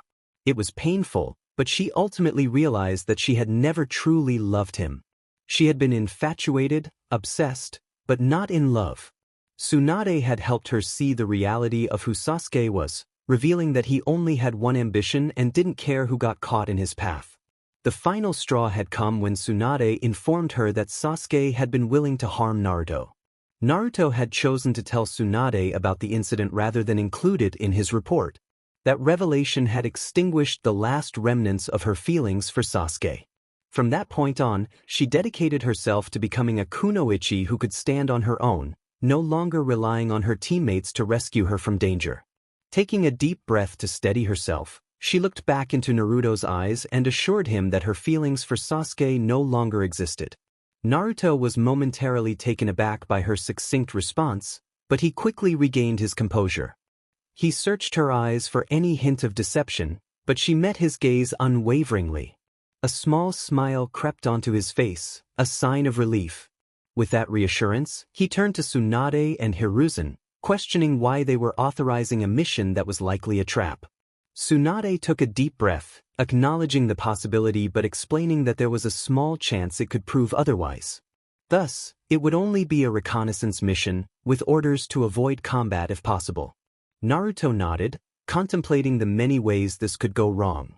Orochimaru was cunning, and he wondered if he was aware of the spy in his ranks. The only reason he could think of for Sasori having a spy in Orochimaru's village was to keep tabs on the snake. This meant the spy had to be close to Orochimaru to monitor his activities. His thoughts were interrupted when Hiruzen spoke, informing Naruto that since Team 7 was short 2 members, they had come up with a replacement. As the only Jonin on the team, Naruto would have a say in the matter. Hiruzen suggested that it might be wise not to refuse the replacement. Naruto crossed his arms, curious if they had someone in mind. Tsunade muttered that she had been offered someone and wasn't in a position to refuse. She mentioned that Naruto might share leadership with the appointed Jonin, but she needed some time to finalize the details. As Naruto exited the office, he noted the scowl on Tsunade's face. Whoever this person was, she was not pleased to have them on board. He pondered who it could be, realizing that it couldn't be the elders, as they held no command over shinobi. Then it hit him. The one person Tsunade would dislike working with was Danzo. It became clear that their third teammate would be a member of Root. Naruto contemplated how to deal with a certain individual, pondering the possibility of a permanent solution. Kurama's response echoed in his mind, reminding him to maintain his determination. The mention of Danzo's actions suggested that he was becoming careless, which could lead to misunderstandings. Tsunade stood before the door, reassessing her views on Naruto. Shizune approached her, noting how much he had changed.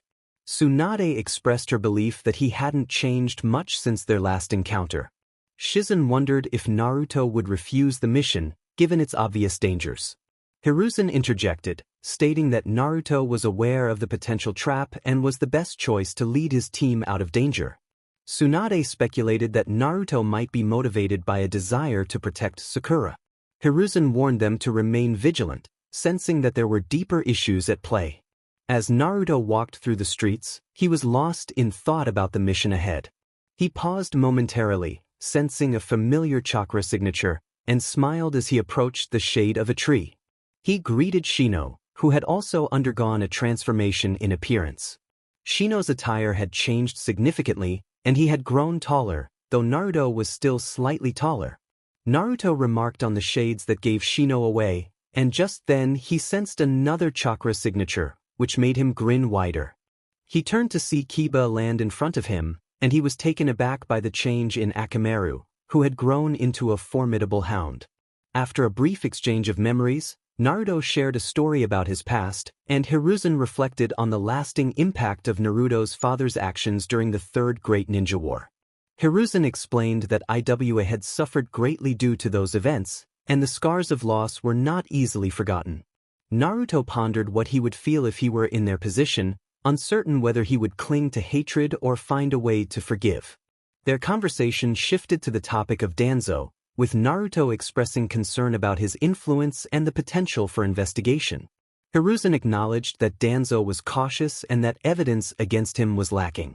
Naruto kept his plans to himself, wanting to protect Hiruzen from any potential fallout. Just then, a bearded man entered the room, greeting Naruto with a friendly wave.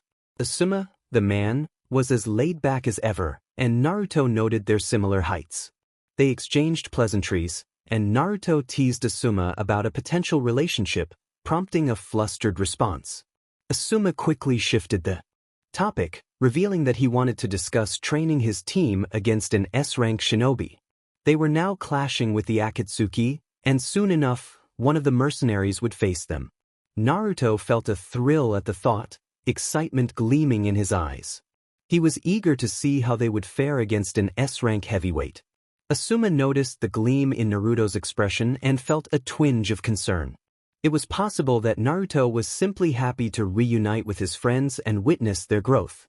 Yet, a small voice in Asuma's mind whispered that he might have just signed his students' death warrants. Pushing the voice aside, Asuma masked his worry and asked Naruto when they would engage in the fight. Naruto folded his hands and explained that he was preparing for a risky mission and suggested they proceed after his return. Asuma nodded, satisfied with the arrangement. Turning back to Hiruzen, Naruto expressed his pleasure in their conversation and suggested they catch up later over a bowl of ramen. Hiruzen smiled and wished him luck on his mission. As Naruto left the office, silence enveloped the room until Asuma broke it, voicing his concern about his students' chances. Hiruzen smirked and asked if Asuma believed in them. Asuma affirmed his faith, and Hiruzen's response was simply to remind him that belief was key. Shikamaru was proctoring the Chunin exams, and he expressed his annoyance at the task. He felt it was troublesome, but he couldn't complain. Naruto pointed out that if Shikamaru could do whatever he wanted, they might never see him again. Shikamaru grumbled about being disturbed from his sleep. Chuji, who had grown significantly and now sported a more muscular build, joined them with his cheerful voice.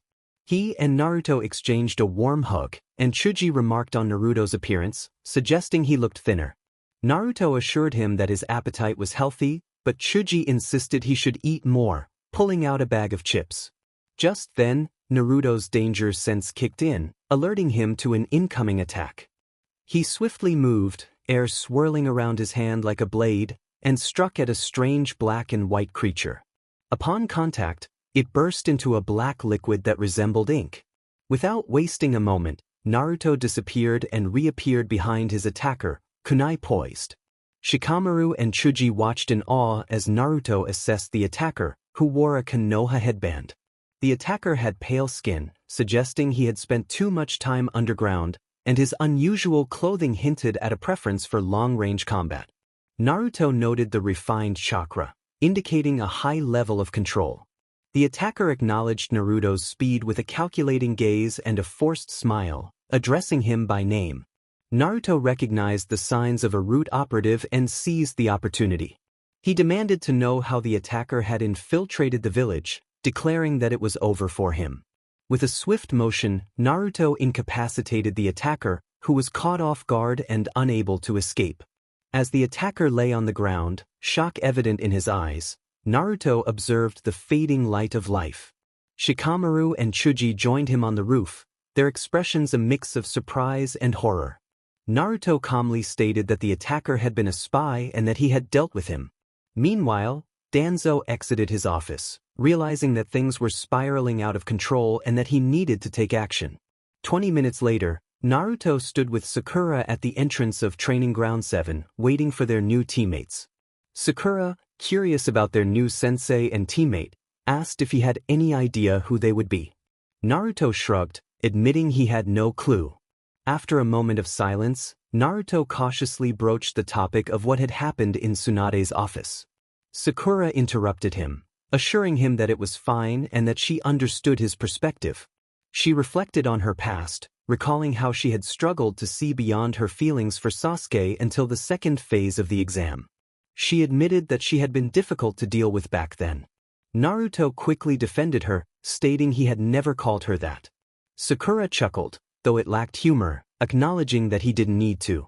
Naruto admired how far she had come, recognizing that admitting one's faults was a crucial step toward growth. Sakura shook off the memories, expressing her desire to move on from those days. Naruto empathized, and once again, silence fell between them. Unable to resist, Naruto initiated a conversation, this time with a deceptively innocent tone. He never had the chance to talk to either of them, but he leaned in with a sly look in his eyes and asked if they had a good time with his cousin. The reaction was priceless. Sakura choked on air, her face turning deep red. As he patted her back, Naruto wondered if her embarrassment was due to choking or if she misinterpreted his words. Once she regained her composure, she glared fiercely at him, demanding to know what he was talking about. Naruto grinned, enjoying the moment. He hadn't said anything specific, but he couldn't resist teasing her further. He remarked on how she seemed to be imagining herself in various situations with his cousin, calling her a naughty girl. He leaned back just in time to avoid a smack to the back of his head. He insisted he was only joking, but Sakura was still blushing, her anger evident as she waved her fist at him threateningly. She warned him to stop, or she might just take his advice and beat him up. Raising his hands in surrender, Naruto casually wondered if she and his cousin had a good time while he was showing her around Konoha. Sakura's blush deepened, and as her anger faded, embarrassment took its place. She admitted that his cousin was really nice. Naruto smiled at her acceptance, suggesting that his cousin must have asked her out on a date. Sakura's head whipped around in shock, and she demanded to know how he knew about that. Naruto simply replied that his cousin was, after all, family. Sakura sighed, defeated, and admitted that he was indeed her cousin. When Naruto asked if she accepted the invitation, she huffed and crossed her arms, looking away. She protested that it was strange for someone to ask a complete stranger out after just meeting them, but Naruto could see the pink on her cheeks. It was clear that Sakura had some attraction towards his cousin, and he knew it was only a matter of time before something developed. Just then, Naruto sensed two chakra signatures approaching. He grinned, recognizing one of them while the other was unfamiliar. Two figures appeared before them, Haruto, wearing a Chunin vest, and a man with a Jonin vest. Naruto observed the latter closely, noting that he was supposed to be Kakashi's replacement. The man had ordinary features, brown spiky hair and black diamond-shaped eyes. As Naruto focused on the man's chakra, he sensed it was high Jonin level, refined, and calm. He could also detect the natural affinities of the man, earth and water. However, there was something more, hinting at a bloodline limit. The strength of both affinities was unusually high, unlike most people who had two affinities, where one was typically weaker. Naruto decided to set those thoughts aside for now and smiled at the man, introducing himself as Uzumaki Naruto. The man, amused, introduced himself as Yamato. Although Yamato's calm demeanor masked his nervousness, Naruto could sense a hint of insecurity in his tone. Curious about how Tsunade found someone to replace Kakashi, Naruto quickly deduced that Yamato was likely from ANBU, the elite Black Ops of Konoha. They operated in the shadows and were known for their exceptional skills. Turning to his cousin, who was grinning at him, Naruto smiled softly and remarked that Tsunade had chosen him for Team Haruto couldn't resist bragging about his promotion to Chunin after the test and how Tsunade had considered placing him on Naruto's team. Now that the previous member was gone, she had put him back on it. Naruto felt proud of his cousin and nodded in approval. Haruto then turned to Sakura, whose cheeks had reddened again, and greeted her. Sakura, regaining her composure, smiled back and asked how he was doing. Haruto beamed, clearly delighted that she wanted to talk to him, and expressed his excitement about being on a team with her and Naruto. Naruto observed Yamato, who was calmly watching the interaction without looking awkward. It seemed he approved of the team members knowing each other. As Haruto continued chatting with Sakura, Naruto realized it was time to step in. He declared that it was enough socializing for now. Seeing his serious expression, Sakura straightened up, while Haruto toned down his grin to a more relaxed smile. With both of them paying attention, Yamato spoke up, clarifying that while he was partially the leader of the team, Naruto, due to his Jonin rank, would also share leadership responsibilities. Sakura nodded sharply, while Haruto frowned slightly but eventually agreed. Yamato continued, explaining that they would take orders from both him and Naruto, depending on who was present. He informed them that they would assemble in front of the gate in 1 hour for a mission to intercept a spy at the Tenchi Bridge and bring him in for questioning. The others nodded in agreement, ready for the task ahead. Yamato dismissed the group, allowing them to gather their supplies. Naruto quickly returned home, leaving Haruto and Sakura behind. Haruto raised an eyebrow, curious about what had caused his cousin's rush. He broke the silence, noting that they should meet at the gate. With a swift hand sign, he vanished in a burst of speed. Sakura sighed, deciding to take to the rooftops. She thought to herself that she really needed to learn the body flicker technique. Upon arriving home, Naruto kicked off his sandals and headed straight to his study. He grabbed a large travel scroll leaning against the wall and spread it open. Pressing his palm against one of the symbols, he infused it with chakra. In a small puff of smoke, a regular-sized scroll emerged, which he tucked into his belt loop before closing the larger one. His organizational system was simple. There was no need to pack supplies for every mission when he could keep a scroll prepared in advance. When the time came, he could just grab the scroll and go. He murmured to himself about the blessings of sealing techniques as he returned the scroll to its place. Exiting his study, he locked the door and made his way to the kitchen. Temari was at the stove, flipping a pancake and humming a tune, dressed in comfortable shorts and a t-shirt. Naruto smiled as he approached her from behind, wrapping his arms around her waist. She leaned back against him, returning his greeting with a smile. He sighed, feeling the warmth of her presence. It was hard to let go at times like this. He mentioned that he was going on an important mission. Temari paused, her expression shifting to one of concern when she learned it was an S-rank mission. Although it wasn't officially against the Akatsuki, it could potentially involve them. She wrapped her arms around his neck, urging him to be careful. He promised he would, and they shared a moment of quiet intimacy, appreciating the gentle connection between them. Naruto then asked for a kiss before leaving. Temari giggled, reminding him that they were married and he didn't need permission. He grinned and closed the distance between them, savoring the sweetness of her lips. As they kissed, he pulled her closer, feeling her hand brush against his cheek. Eventually, they pulled away, needing to breathe. He stepped back, giving her one last peck on the cheek and expressing his love before vanishing in a flash. Temari stood in the kitchen, blushing and slightly dazed, whispering her love to the empty room. She then smiled goofily, picked up her plate, and sat down to enjoy her pancakes, which tasted especially good that day. As they exited through the gate, Sakura felt a wave of nostalgia wash over her. Being in a new team, she was unsure of what teamwork would look like with her current members. The silence between them quickly turned awkward. Naruto, with a dry expression, commented that it wasn't forbidden to talk. Haruto, relieved, immediately began to chat with Sakura. Although she was initially overwhelmed, she gradually started responding to his comments. While she wasn't as outgoing as Ino, she was not completely out of her element either. She smiled softly as Haruto animatedly discussed the ingredients used at Ichiraku Ramen, believing he would one day uncover their secret. Sakura stifled a giggle, finding him adorable in his enthusiasm. Her thoughts took a moment to process. Did she really find him adorable? After some deliberation, she conceded that he wasn't bad-looking and was nice to be around. Meanwhile, Yamato observed his new team closely.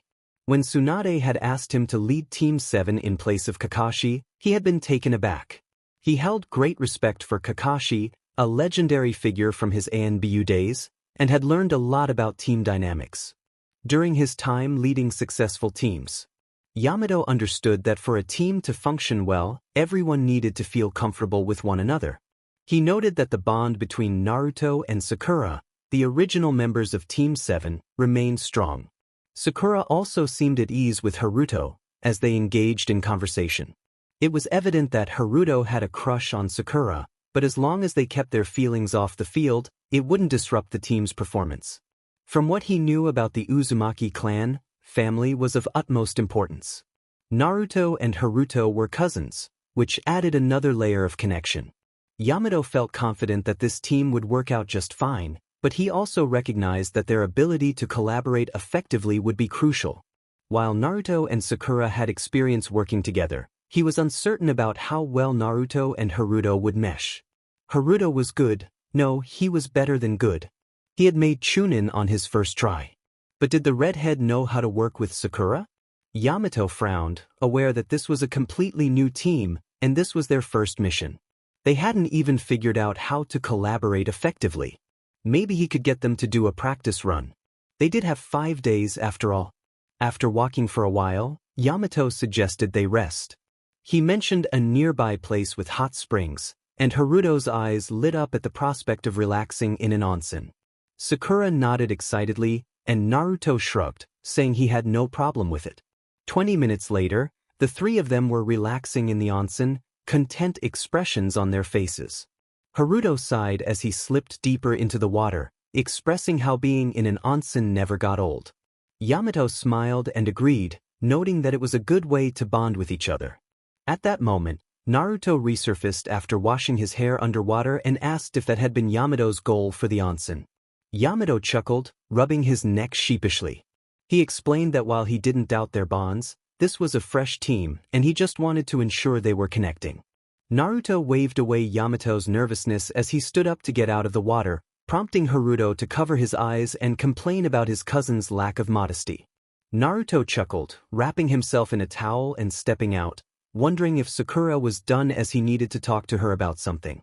Haruto, blissfully unaware, suddenly remembered that Sakura was on the other side. A mischievous grin appeared on his face, and a blush crept onto his cheeks as he began to move toward the bamboo wall separating the men's and women's baths. Naruto noticed and sighed, knowing that while Haruto wasn't a pervert, spending time with the biggest one in the nation had likely influenced him. If it were any other girl, Haruto wouldn't even entertain the thought, and Naruto couldn't fault him. He blamed Jiraiya. He called out to Yamato, who turned in surprise. Naruto nodded toward Haruto, suggesting that Yamato stop him before he went too far. Yamato looked where Haruto was headed, closed his eyes, and called out to him with an intriguing story. That caught Haruto's attention, and he turned back, curious. Yamato began to recount a tale about Jiraiya's past as a genin, emphasizing a near-death experience that had nothing to do with battle. He described how Tsunade had once beaten him severely for his antics, and Haruto visibly gulped, sensing the story's ominous direction. Yamato continued, detailing how Jiraiya had suffered greatly, and he could see Haruto starting to shake. With a towel wrapped around him, Yamato left, pondering what Sakura might do. Haruto turned back to the wall, now feeling it was much more foreboding. He faced a choice: take a risk or avoid trouble altogether. He decided to be smart. The next morning, Naruto was surprised to find Yamato already awake. He reasoned that it made sense, considering Yamato's ANBU background. After getting ready, they spent the next hour discussing the mission plan. At 7 a.m., Naruto glanced at Haruto, who was still asleep, drooling slightly. He shook his cousin awake, insisting it was time to go. Haruto slowly opened his eyes, groggy and annoyed at being disturbed. Knowing that asking for more time would lead to water being dumped on him, he reluctantly sat up. Naruto, already dressed, asked him to check on Sakura. Naruto walked to Sakura's door and knocked 3 times, calling out to her. After a brief wait, she responded that she would be ready soon. He informed her they would be moving out in an hour. An hour later, they were back on the road, and Haruto was explaining how his chains worked to Sakura. He described them as extensions of himself, like having extra limbs that felt more than just that. Sakura, unimpressed, pointed out that hands do have fingers, prompting Haruto to clarify that he meant it differently. Yamato glanced back, intrigued by their exchange, while Naruto smirked, understanding what Haruto was trying to convey. Haruto continued, explaining that while he could manifest many chains, the human brain was only adapted to coordinate 4 limbs. Therefore, even if he summoned 20 chains, he could only direct them toward one target at a time. Sakura's expression shifted to realization, and Haruto looked mildly offended but pressed on. He explained that for a long time, he couldn't control his chains separately, likening it to trying to write with both hands at once. Sakura, annoyed, asked why he hadn't said that from the beginning, to which Haruto replied that he had indeed said it. Taking a deep breath, Sakura counted to 10, reminding herself that everyone understood concepts in their own way. Haruto's approach was a bit unconventional, but it was endearing how hard he was trying to explain it. Lost in her thoughts, Sakura almost missed the next part of his explanation. He described how Jiraiya had him practice writing his first name with multiple chains on the ground. Once he mastered that, he had to write his surname with another set of chains simultaneously. Sakura winced slightly, finding it tedious. Haruto shrugged, noting that it was challenging at first, but he improved over time. As night fell, Naruto suggested to Yamato that they set up camp. The other Jonin agreed, and they found a small clearing. However, when Yamato demonstrated his interpretation of setting up camp, Kurama became agitated. With a swift motion, Yamato performed a technique that caused a large wooden structure to rise before them. Naruto remained quiet, focusing on calming the furious Kurama, while Sakura chuckled dryly at the unexpected display. She remarked on the absurdity of calling such a structure camping. Yamato laughed lightly, assuring them that it wasn't as grand as it appeared. Without further discussion, Haruto and Sakura entered the wooden structure, leaving Naruto and Yamato outside. Yamato turned to Naruto, who smirked, crossing his arms and teasingly commenting on Yamato's use of wood-style techniques. Yamato clarified that he wasn't a senju by birth, but he had been briefed about Naruto's control over the kyuubi, reassured that Naruto wouldn't go on a rampage. To Yamato's surprise, Naruto found humor in the situation, expressing mild surprise that Tsunade had a contingency plan for him. Once inside, Naruto found that Yamato was right. The interior was comfortable even if not extravagant. He removed his sandals and sat beside Sakura, continuing to soothe Kurama. Kurama's frustration simmered as he expressed disdain for the wood technique, recalling past grievances with Hashirama. Naruto allowed Kurama to vent until he calmed down. As Yamato settled in, Naruto clapped to gather everyone's attention, announcing it was time to discuss the mission. His hands rested on his knees as he adopted an authoritative tone. He explained that he and Yamato had devised a plan for the upcoming meeting. He turned to Sakura, asking her to provide Yamato with key information about Sasori, including his appearance and behavior. Since they were the only two who had seen him, and Sakura had fought him, her insights would be invaluable. Yamato confirmed that he would be disguising himself as Sasori, knowing that the spy would expect him. While the disguise might not be foolproof, it would allow him to get close enough to capture the target if necessary. Haruto pointed out that if the spy was part of Orochimaru's ranks, he would be extremely cautious. Naruto added that there was a high probability this could be a trap, which was why Yamato would go first while the rest of them would hide and wait for the signal. Yamato reminded everyone that the mission was primarily reconnaissance, emphasizing the importance of capturing the target alive to avoid losing valuable information. Naruto interlaced his fingers, stating that due to the potential risks, he had a supplementary plan. Yamato was intrigued, not having been informed of this addition. Naruto explained that he would create a barrier a few miles from the meeting site that would put the spy to sleep upon entering. If the spy attempted to escape, Naruto would intervene swiftly. Yamato considered this strategy, realizing that it might be more effective than attempting the capture himself. All Naruto needed to pull this off was to touch the spy, and he would be theirs. It was a brilliant strategy. Yamato nodded his consent, recognizing the plan's merit. He explained that he would restrain the target while Naruto moved in to capture him. If a battle became inevitable, they would fight in pairs, Naruto with Haruto, and Sakura with Yamato. Naruto suggested a change, indicating that it would be better for Yamato to pair with him. He pointed out that if Sakura were with Yamato, she would be fighting at close range while he would be at mid-range. While Yamato's wood techniques were impressive, something more versatile would be beneficial. Otherwise, Sakura would be left chasing her enemy. Yamato raised an eyebrow, intrigued by Naruto's reasoning. Naruto elaborated that Haruto's chains were capable of following and capturing targets quickly. Binding the opponent with those chains would give Sakura an easier opportunity to incapacitate them. He and Yamato, being faster, could act as bait and lure. Yamato began to see why Naruto might be a strong candidate for team leader. His ability to assess his teammates' strengths and strategize accordingly was commendable. Additionally, his skills as a seal master were invaluable for their mission. He understood why Yondaime had favored the Hiraition technique. Its battle applications were remarkable. However, Sakura raised a valid concern about their plan. She noted that while they understood each other's skills, they had never fought together before. Yamato agreed, acknowledging her point. To address this, he proposed a simulation the following day to help them familiarize themselves with one another's abilities. Though it was unconventional for regular forces, new ANBU teams often practiced this to enhance teamwork. As Yamato ordered everyone to rest, Naruto sighed, missing the comfort of his wife beside him. Kurama's voice echoed in his mind, teasing him about his drifting thoughts. Naruto mentally grumbled in response. The next day, Yamato praised Haruto and Naruto for their successful capture.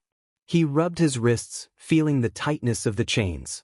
Naruto celebrated with a fist bump, while Sakura smiled, knowing her strengths lay more in offense than capture. Haruto complimented Naruto on the shadow clone decoy, noting how well they had worked together to keep the target from moving. Naruto, brushing off dust from his clothes, suggested that Haruto could be more creative with his chains next time. Haruto expressed his concern about accidentally harming Naruto instead of the enemy, prompting a light-hearted exchange between them.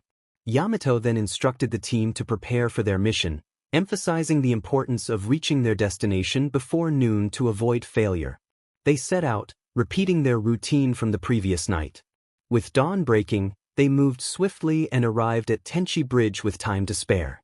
For a few moments, they stood in silence, contemplating the challenges ahead. The atmosphere shifted from cheerful banter to focused determination. Naruto broke the silence, suggesting they decide on their positions. He outlined the plan: find good hiding spots, suppress their chakra, and prepare Sakura to provide Yamato with the necessary information to impersonate Sasori. They would then wait for the right moment. Naruto informed Yamato that he would set up a barrier and instructed him to hold his position. After ensuring he was far enough away, Naruto began his work. He created 4 tags with different symbols, arranging them in a square formation. Using a special kunai, he buried it in the ground and stepped back to inspect his work. This delicate sealing technique, a masterpiece of the Uzumaki clan, required precision. With focused determination, he performed the necessary hand signs for the sealing technique. A light blue, transparent pyramid materialized.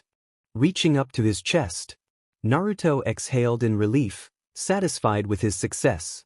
This barrier was designed to influence the control center that regulates sleep, drawing on the chakra of anyone inside. Once activated, it would begin to drain the chakra of anyone trapped within, especially if they attempted to use jutsu.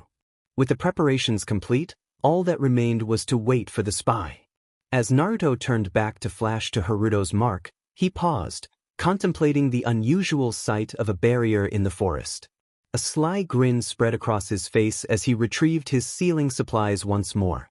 He suddenly felt inspired. He couldn't wait to see everyone's faces when they saw what he had accomplished. After finishing up, he packed his things and quickly moved to Haruto's location. The redhead jumped slightly but calmed down upon recognizing him. He grumbled about never getting used to that.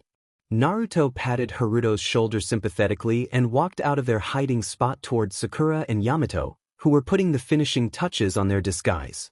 He coordinated the signal with Yamato, marked him, and once they were ready, Sakura returned to her hiding spot. Now, it was just a matter of waiting for the man. It didn't take long for him to arrive. The man was prompt, showing up at the other end of the bridge 5 minutes before noon. He wore a gray robe with a hood that concealed his features. Naruto kept his senses alert, scanning for anyone who might have followed the man. He pressed his finger to the ground, pushing his chakra out further, and frowned at the result. This chakra signature feels awfully familiar, he thought. And our spy has a shadow. There was also a certain blur on his radar, close to the other side of the bridge but hidden from view. Naruto pursed his lips in thought. A blur indicated someone using a high-level camouflage technique. Jiraiya had explained it to him. Whenever Naruto tried to sense Jiraiya under the invisibility jutsu, he detected a blur. It wasn't enough to identify, but it was enough to notice. However, if Naruto could recognize the chakra of the blur, he could make an educated guess. The realization hit him suddenly. He mentally cursed, realizing he had walked into a trap. The spy was none other than Kabuto. Setting that revelation aside, he focused on the blur. The feeling was distorted as expected, and whoever it was remained perfectly calm, giving no hints through their chakra. Naruto was grateful for this, as it provided him a clue about the identity of the individual. Clearly, anyone capable of disguising themselves as a blur, to a sensor as skilled as him, was highly dangerous. It had to be someone from the Sound Village, someone skilled enough to deceive sensory types. This could mean anyone, but it was likely someone Orochimaru had sent to follow the man. Naruto suppressed his chakra as much as possible, knowing the person could be a censor. He watched in silence as Yamato made contact, and Kabuto shifted to reveal his face. He could only imagine Sakura's surprise from her hiding spot. Using his keen sense of hearing, he listened in on their conversation. Yamato asked if he had been followed, his voice rough and dark. Kabuto firmly replied that it was safe. Yamato inquired about Kabuto's condition, to which Kabuto explained that he felt somewhat distorted after being released from a jutsu, and it was still overwhelming at times. On the sidelines, Sakura whispered nervously to herself, realizing Kabuto had been the Akatsuki spy all along.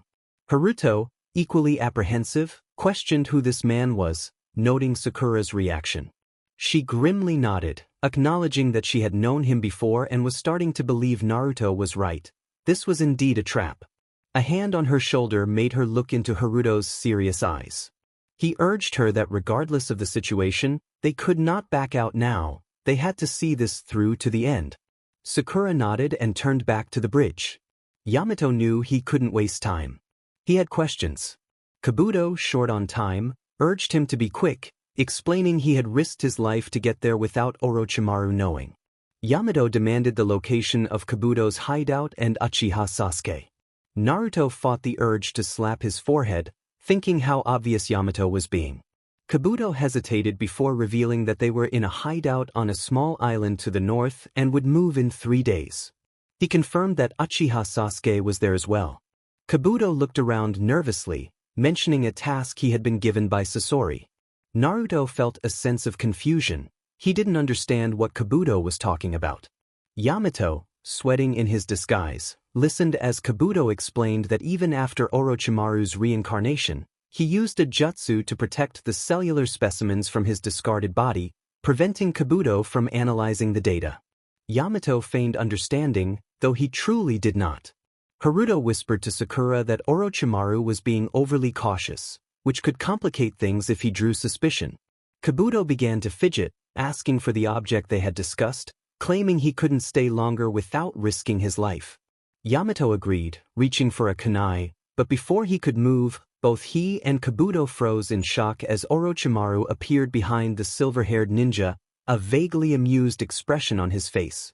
A snake wrapped around Kabuto as Orochimaru chuckled, expressing interest in their conversation.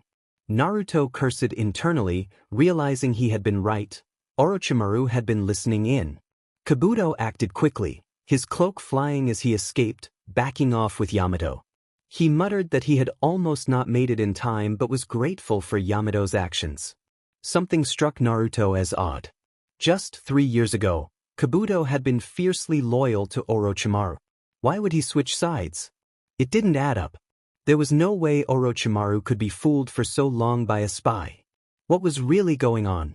On the bridge, Yamato breathed a sigh of relief, thankful that Orochimaru had misunderstood his actions and hadn't seen through the disguise yet. However, with Orochimaru present, he wondered what he should do next. Orochimaru remarked that Kabuto's outfit reminded him of the old days, prompting Yamato to ask if he had followed Kabuto there, trying to buy some time. The Sannin smirked cruelly, thanking Yamato for sending him the boy, claiming he had made excellent use of him. Whenever Orochimaru developed new techniques, he had to test them on numerous live subjects. However, thanks to the boy's medical ninjutsu, he could use the same test subject repeatedly. Orochimaru smirked, his gaze fixed on Yamato's disguised form, revealing that he had been running low on options. Naruto narrowed his eyes, realizing that Yamato wouldn't be able to give him the signal. He would have to act on his own, waiting for the perfect moment to strike. Meanwhile, Yamato contemplated his next move, feeling the weight of the situation. He knew he couldn't stand against Orochimaru alone, and even with Kabuto, his fighting style would give him away. He hoped Naruto would spot an opening, otherwise, he would have to reveal himself. As Naruto observed Kabuto activate a chakra scalpel and raise his hand, he knew it was time to act.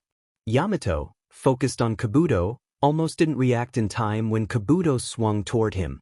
Just then, a hand gripped his wrist, halting the attack mere inches away from Sasori. Kabuto's expression shifted to one of sheer shock as he recognized the owner of the hand. Without hesitation, Naruto slapped a palm on the medic's chest, teleporting him away into a barrier. Naruto couldn't help but smirk at Orochimaru's stunned reaction to his spy being whisked away.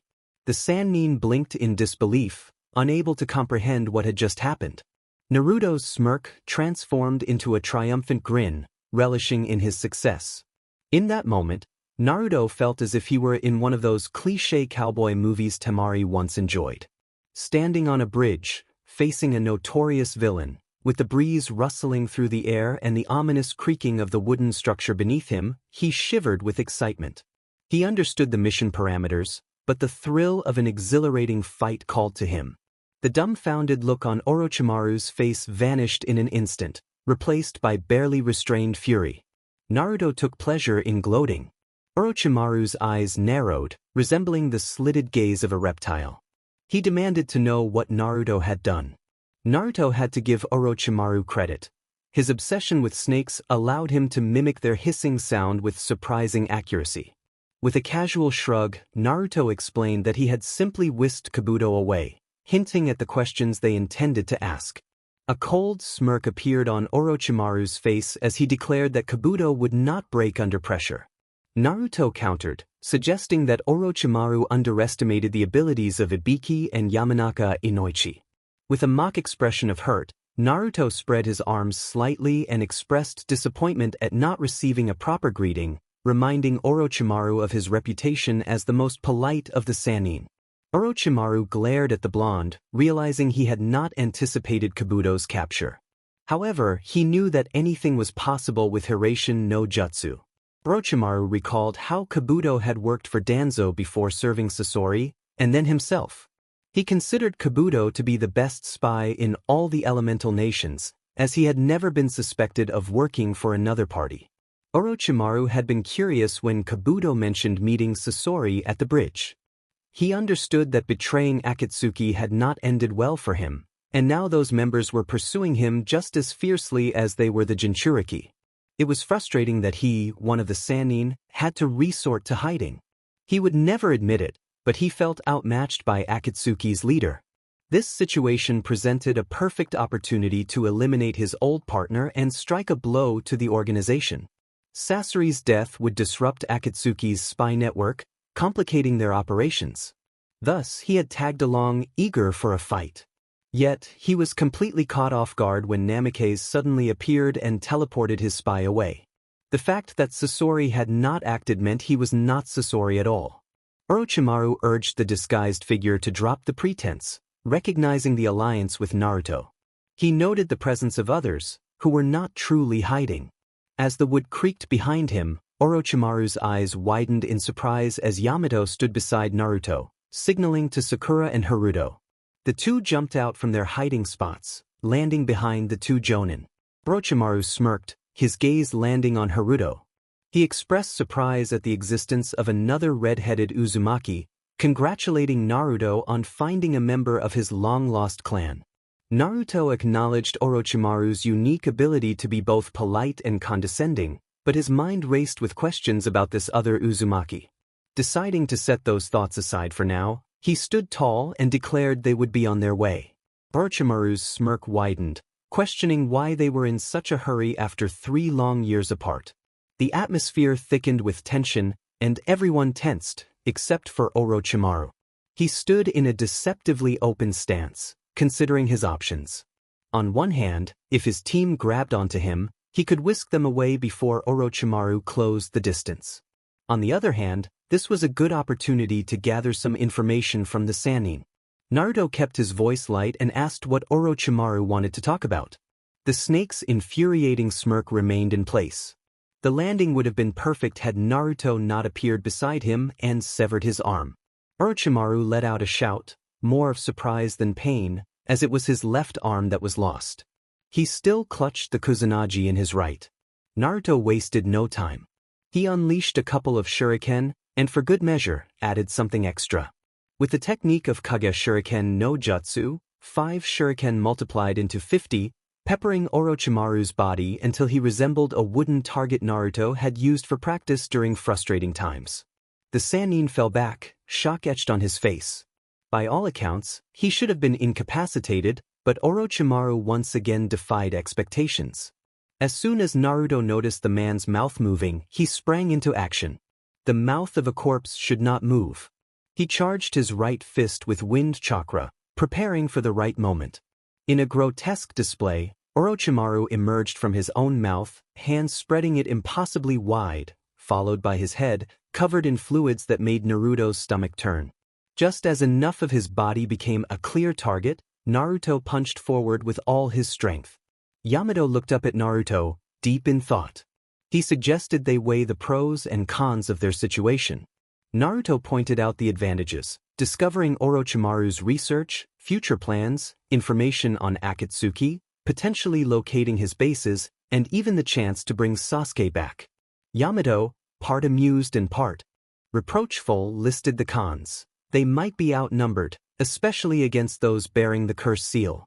There was also the risk that by the time they arrived, the base could be empty and rigged to explode. After a moment of silence, Sakura hesitantly suggested they should go back. Naruto turned to her, silently questioning her reasoning. She shrugged, explaining that since they had already captured Kabuto, they didn't need to risk going to the base for more information. As Orochimaru's right-hand man and a spy, Kabuto likely had valuable intel. Impressed, Naruto acknowledged her point. Sakura smirked, crossing her arms, reminding him that she was intelligent too. However, Naruto pointed out that Kabuto was merely the right-hand man, and Orochimaru was not one to share everything, even with those he trusted. Before their discussion could escalate, Haruto interjected, agreeing with Sakura and Naruto. He believed they had already prolonged their mission longer than necessary and should head back. Yamato nodded in agreement, emphasizing the importance of caution when dealing with Orochimaru. Naruto pursed his lips, glancing away. He sighed, realizing they were right. They had accomplished their goal, and the confrontation with Orochimaru had not been part of the plan. He felt Kurama's displeasure within him. While he was confident in his abilities, he knew he had to prioritize his team. Sakura and Haruto were skilled shinobi, but Yamato was correct about the risk of being outnumbered and separated. United they stood, divided they fell, and he couldn't afford to forget that. Finally, he turned back to his team and declared they would head back. He looked each member in the eye, confirming their plan to grab Kabuto and return to Konoha. Everyone nodded in agreement. Before they moved, Yamato suddenly spoke up, gaining their attention. He needed to test something. He bent down, retrieving a sealing scroll from his vest pocket. With swift and precise strokes, he began drawing seals on the paper. Haruto and Yamato knelt beside him, while Sakura leaned over his shoulder, curious about his actions. Naruto smirked, explaining he was completing a seal he had placed on Orochimaru. Sakura appeared skeptical, recalling how Orochimaru had been producing bodies. She questioned whether he might have done the same after reaching his base, suggesting they could be tracking another corpse. Naruto countered that would be true if he had used a standard tracking seal. However, he had added a different layer to the seal, as they had learned that normal methods did not work with Orochimaru. After finishing the seal, he packed away the ink and brush. Haruto studied the seal closely, still learning about Fuinjutsu and intrigued by the layers. Naruto pressed his palm on the scroll and activated it with his chakra. To the amazement of the others, all the seals vanished, leaving a blank paper. Moments later, a dot labeled Orochimaru appeared on the upper left side.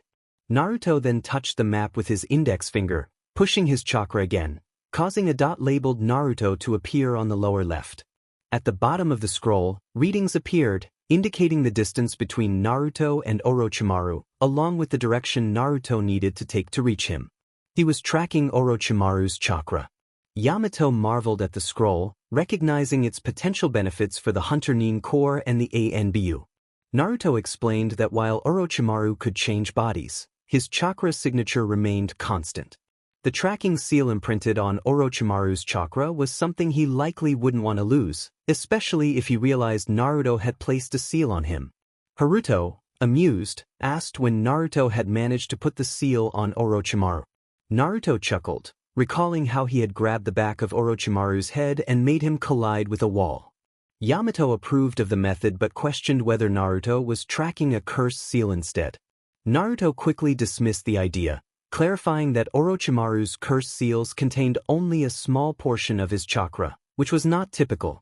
He emphasized that the seal was tracking Orochimaru's core chakra, the most concentrated reserves within his body. Rolling up the scroll and securing it in his vest, Naruto decided to present it to Tsunade, knowing it was her responsibility to determine the next steps. He stretched and rallied his team to prepare for their next move, instructing them to hold on to him. Once they were ready, Naruto traced the chakra of the kunai he had planted in the forest, ensuring everyone was secure before propelling himself into the slipstream, a shortcut for instantaneous travel. They emerged in an empty clearing, and Naruto took a moment to scan the area for any potential threats. His team mirrored his tension, trying to gauge what he was sensing. When Yamato asked what they were looking for, Naruto relaxed, revealing he was merely waiting to see if an owl would appear. He moved forward, leaving his teammates puzzled.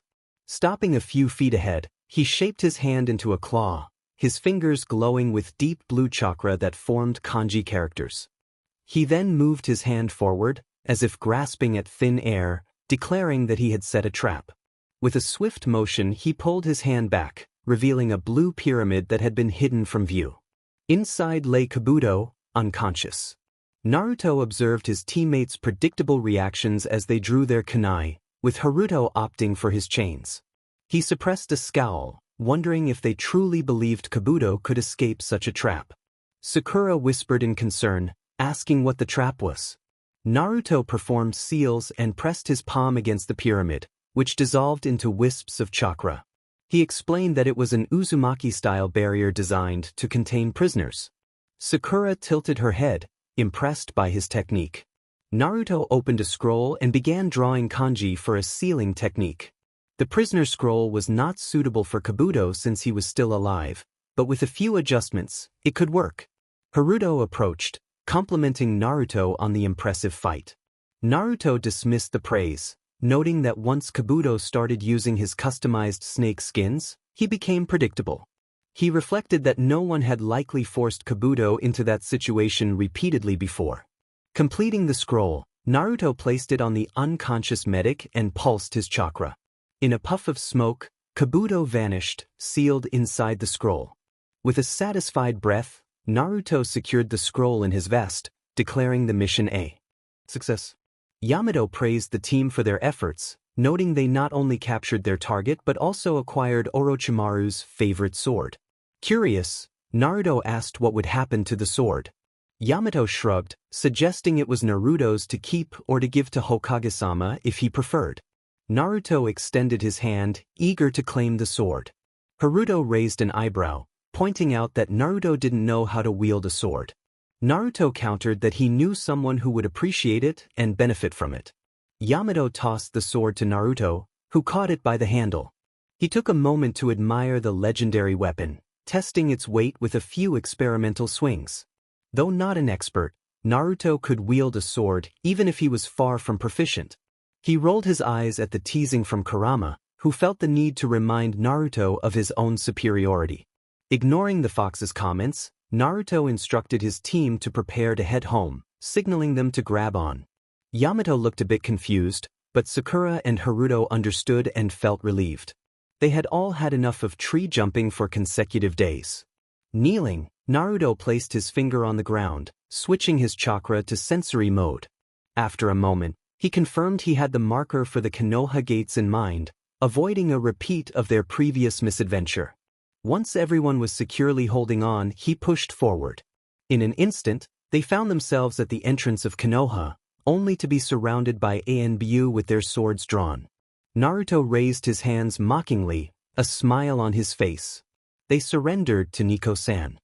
He sensed her narrowing her eyes at him suspiciously but signaled the others to back down. Without a word, they vanished from his team's view.